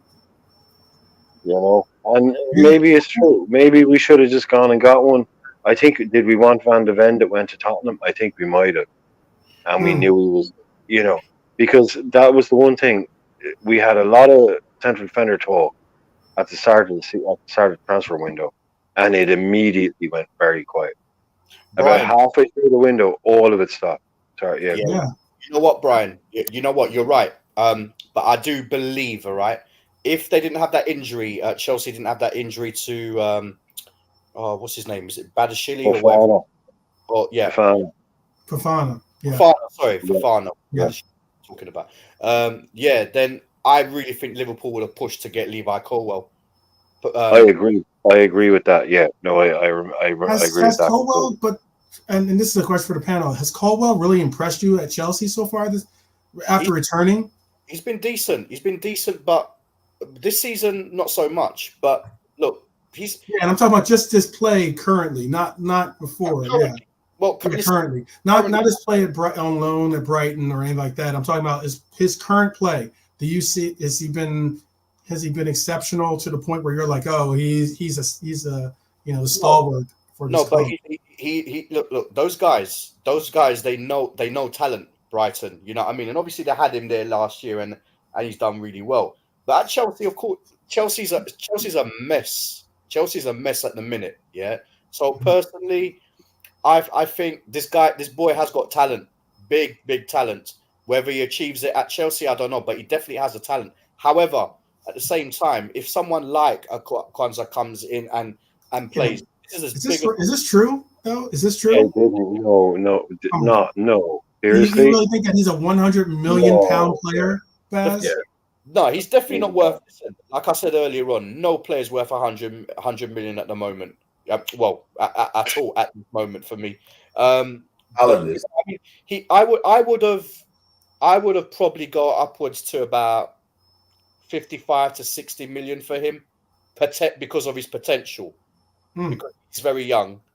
You know what I mean? Okay. I wouldn't. No way would I ever go around 85 million to 90 million to 100 million, because listen, we spent how much on Van Dijk? I know the British tax thing. Yeah, I was gonna say. So is that like a 10 to 20? You're basically saying like a 10, if not 20 million British tax. But that's considering we just play. I know that they play two different positions, but we just paid what 40 million in about that for Ryan Gravenberch. So you're saying that he's that big of he's that much more 20 million worth more of a talent than Ryan Gravenberch? No. But I mean, look, you got to look at their positions. Gravenberch is obviously a midfielder, and he's a player that's not, I wouldn't say stalled, at Bayern Munich. All right, he just didn't get the opportunities, but he's got that talent. You know, right.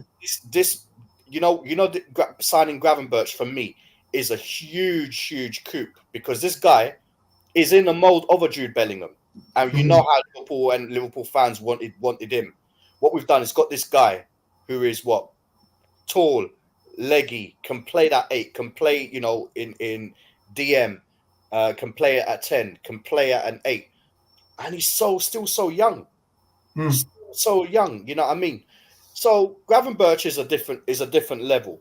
But you know what? Personally, when I look at when Chelsea wanted 100 mil. You know what? That's just them trying to be, greedy and stuff like that in terms of that. I would have gone and got Gravadal, because he went for less than that. And he's a Liverpool fan, and he's young as well. To be the heir of, Van Dijk, or even play with Van Dijk initially to get him there. You know what I mean? I don't know. But nevertheless, we got to give the youth an opportunity as well. You know what I mean? And Kwanzaa, listen, him and the number Happy 4. Kwanzaa. Yeah. I mean, they come in pre-season. Listen, as far as I'm concerned, if they're doing well and they're training well, they get an opportunity. There's no reason not to give them an opportunity.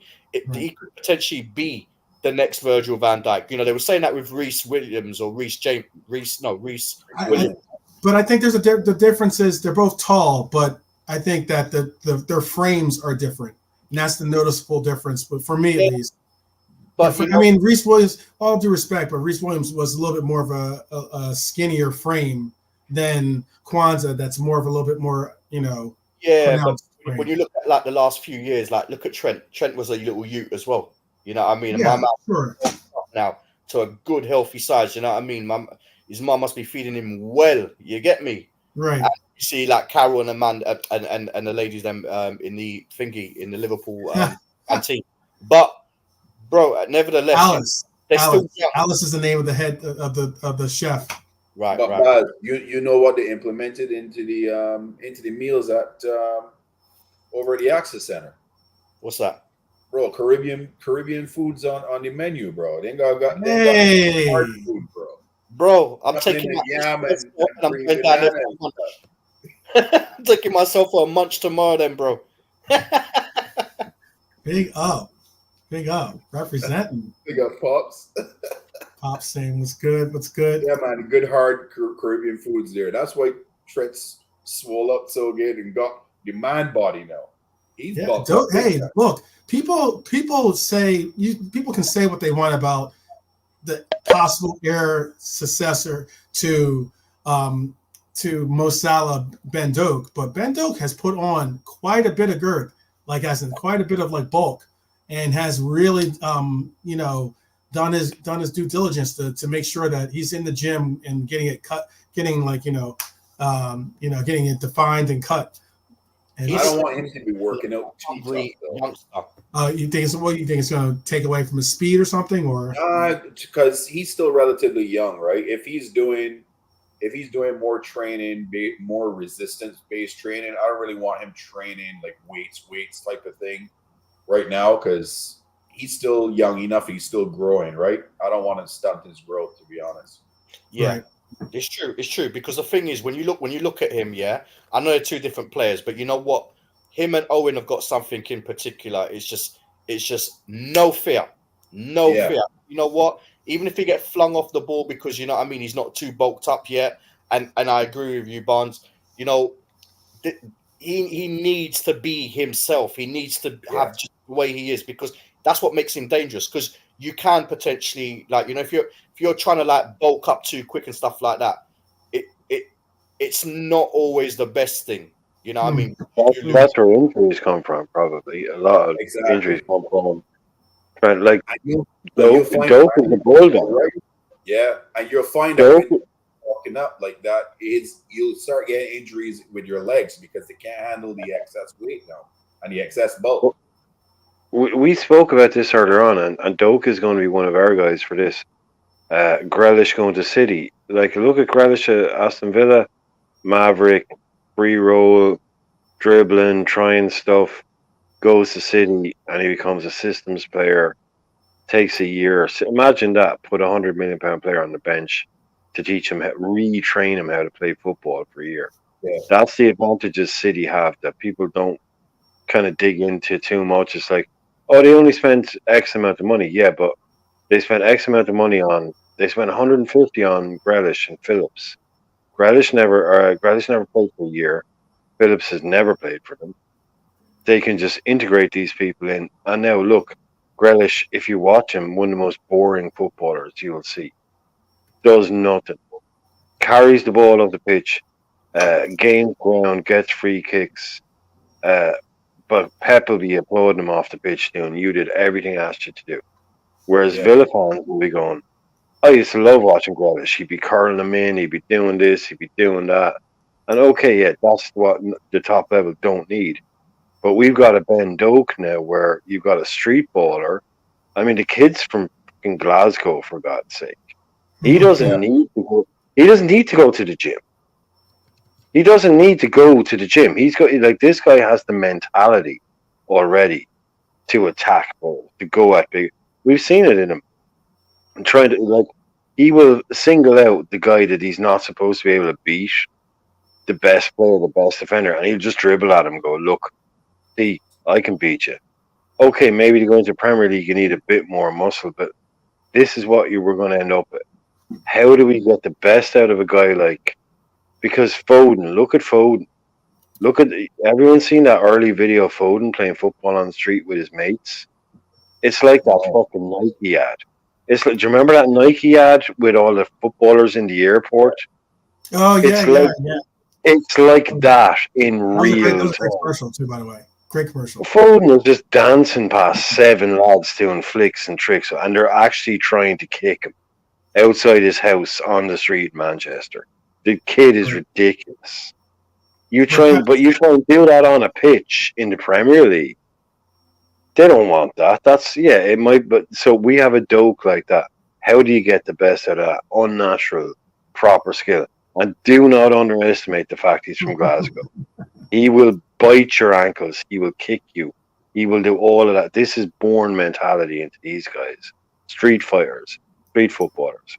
How do you get the best out of them without dulling those edges? You know, that's what modern football needs to stop losing. Is those maverick players, the Ronaldinhos. You know, these kids, it's like, you need the system. But system-based though nowadays. You're right. But a lot of teams are more system-based teams. Right. Yeah, give them space to breathe. Like, this stuff will change. Even, like, we're all talking about this box thing now. Like, Guardiola's going to change it up. He's been a back four with Ederson at centre-back. And long ball to Haaland. I mean, it will change. Everything will change. But we have to nurture these kids, nurture these kind of talents. Not dull them. Give them the opportunity, the space to shine, because this is why they get into your academies in the first place. Because they're driven by those talents. Those natural skills. It's just like it's so beautiful to see on the wing when these people are doing. Like, we all love wingers. That's what we love. Wingers who can beat other players. He's one of them. So get him doing it.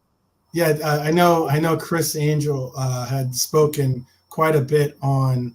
I know he had spoken quite a bit about his concern about maybe Diaz becoming more of a system player and being. I believe that was one of your concerns. I don't want to speak for you, but it was like that he's going to become a system player as opposed to being the creative player that we've all come to love when it comes to Diaz with what we're seeing as of late.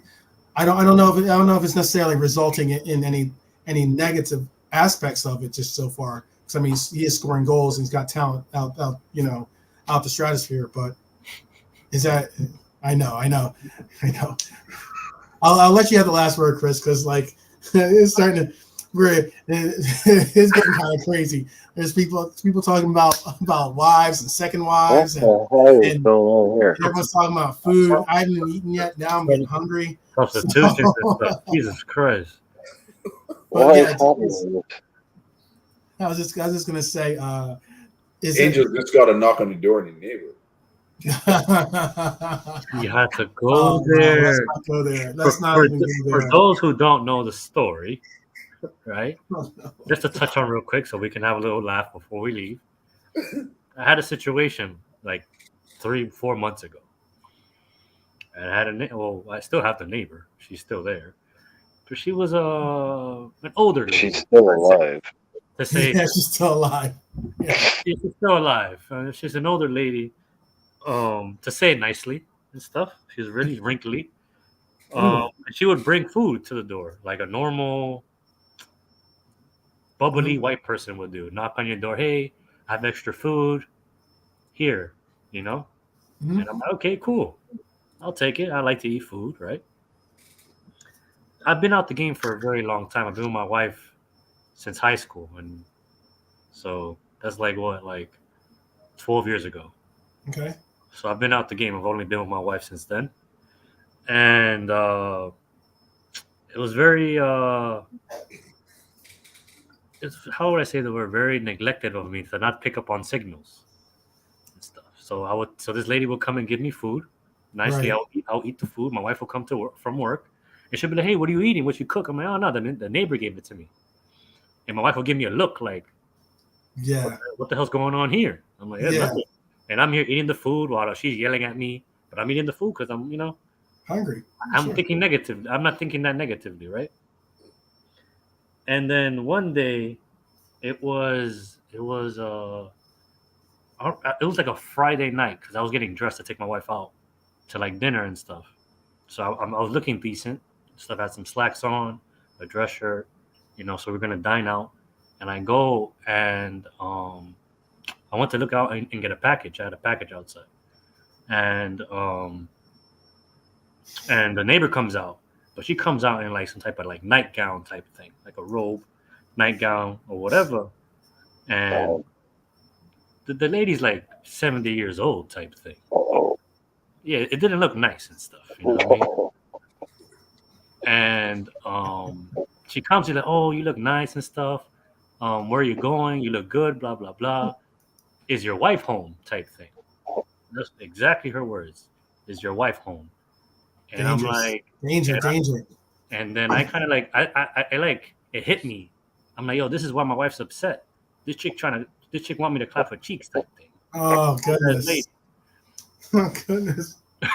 And I didn't tell nothing to so the thing is that my stupid self, I didn't say nothing to my wife about it because I'm like, we're about to go out to dinner. I don't want to ruin the night type thing, right?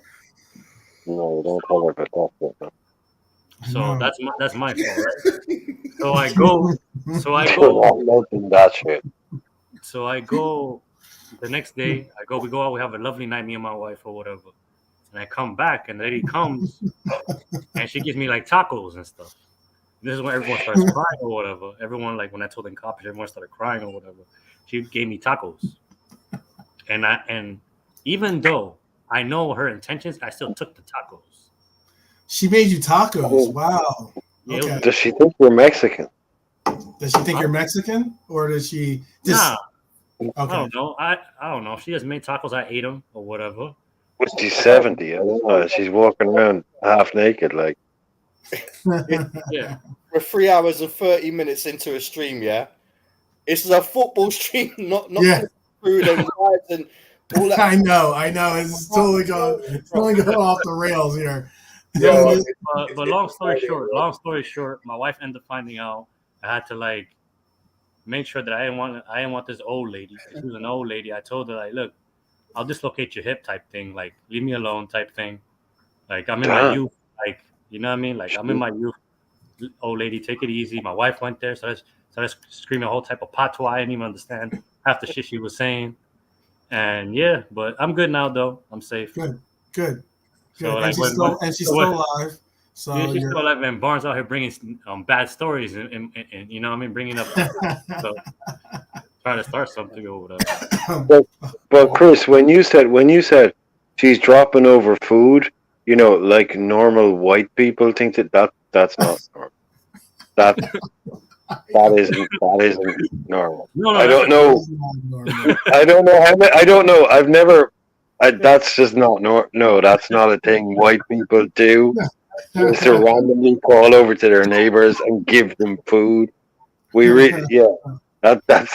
not a a normal like normal white people do. No, that's what fucking weirdos do when they're trying to get you between the sheets. Exactly. When you knock on the door, man, and they've come with like a hamper of stuff, you know. I do all the time, man. Yeah, I do all the time. I randomly bring like thousands of pounds worth of food around to people and just give it away. That's us white guys. Oh my goodness! All right, so on that note, we're gonna have to bring this. We're gonna have to bring the food channel and the I'm dying right now. Oh man! And the random blaming Pops on this one, man. Pops is you, bro. To an end, but hey, Beige and Barnes, give a shout out to your channel. Tell people where they can find you, and if you have anything coming up for the people to enjoy this week. Yeah, for sure. You can catch us on Beige and Reds TV. You can see my Twitter handle below. You can follow me on Twitter, Beige and Barnes. We have our own Instagram channel, Beige and Reds TV as well. We're setting up a Discord as well for the channel as well, so you can join us there as well for group chats while we're not streaming. You can reach Rasta Crab or Beige and Pops LFC and Mr. Beige and Angel as well. So yeah, we got a channel. We got a stream that we're going to do tomorrow. We're probably going to do a call-in show tomorrow. So cool. Stay tuned for that. Probably looking at noon or 1 o'clock Eastern Standard Time. So evening time in the UK. So good time for everyone to jump in. Chat about whatever, man. It's going to be a fully open. It doesn't necessarily have to be about football. So it's going to be a riot of a show tomorrow. So stay tuned. That's going to be fun. I can't wait. Yeah. That's going to be an interesting one for sure. There's some people already giving shout out because some people would rather talk about jerk chicken and dumplings than pneumonia football players constantly. So, there you go. You got a fan already ready to rock and roll and bring you some good content. Look at Jared's comment. Oh my days. Don't forget that. Which one?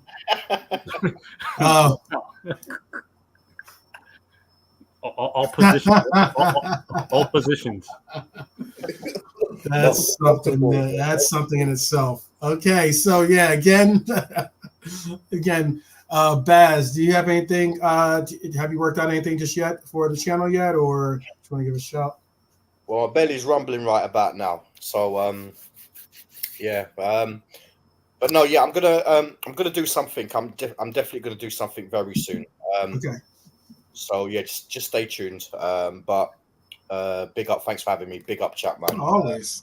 You'll see Baz on the Beige and Reds tomorrow too. Watch, he'll show up because he liked this fun. He misses this, that's for sure. Yeah. Is Baz gonna come knocking on the door of food or? Oh God. Yeah. No, I'm definitely coming. I'm definitely coming on. Definitely coming on. Pause. As long as we're not. Pause. Yeah. Pause. Big pause. So long as we're not talking about wifey number 6 and 7 and stuff, I should be safe, man. I should be safe to come on. Yeah, we ain't doing none of that. None of that. Mr. Chris Angel, do you have anything that you want to share with the audience before we leave? I'll catch you guys tomorrow. I'm just it was a chapter in my life I wanted to like close off, and it was like reignited again. So, but yeah, no. Thanks for having me again. Nothing but love for all of you guys. The chat, everyone stay blessed, and hope everyone's family as well. And I'll catch you guys tomorrow. Definitely. And Brian, last but not least, for sure, do you have something that you want to say, or a shout that you want to give out before we leave? Internet. Yeah, I don't know why Internet genius. Yeah, yes. I don't know why people keep giving me the last word on these things. It should be the other way around. But I just want to say I've been doing Liverpool YouTube stuff since about when did we play Tottenham in the Champions League final? What year was that? I was 2018. Yeah, I was gonna say 2019. I think 2019. Yeah, I've been doing YouTube since a year and a half before that. I did a watch along on that final with what is now probably the biggest Liverpool channel on YouTube, and I've seen the way this stuff has gone, and there was a bit of a dark period, I thought, where there was a lot of nasty stuff that was going on, and conflict channels and hate channels and noise channels, and they made their money and they've got their subs and those people, but it's really been really inspiring to see you guys, people like you, come out here now and kind of make these new type of channels for fans that are kicking back against that kind of way of looking at things. That, you know, enough people that are they know who they are. They're the big channels. The clickbait headlines work. You know, the thumbnails work. They have all the ads. They have all the sponsors. But I was always waiting for. I've lost friends, you know, with these, you know, that work for these types of channels. I won't talk to anymore. Don't get on with it anymore. And I was always waiting and hoping that channels like what you guys are doing would pop up and become more prevalent, because that's the true fan. And it's taken a while, but it's just brilliant to see people like you talking about the club the way you talk about the club.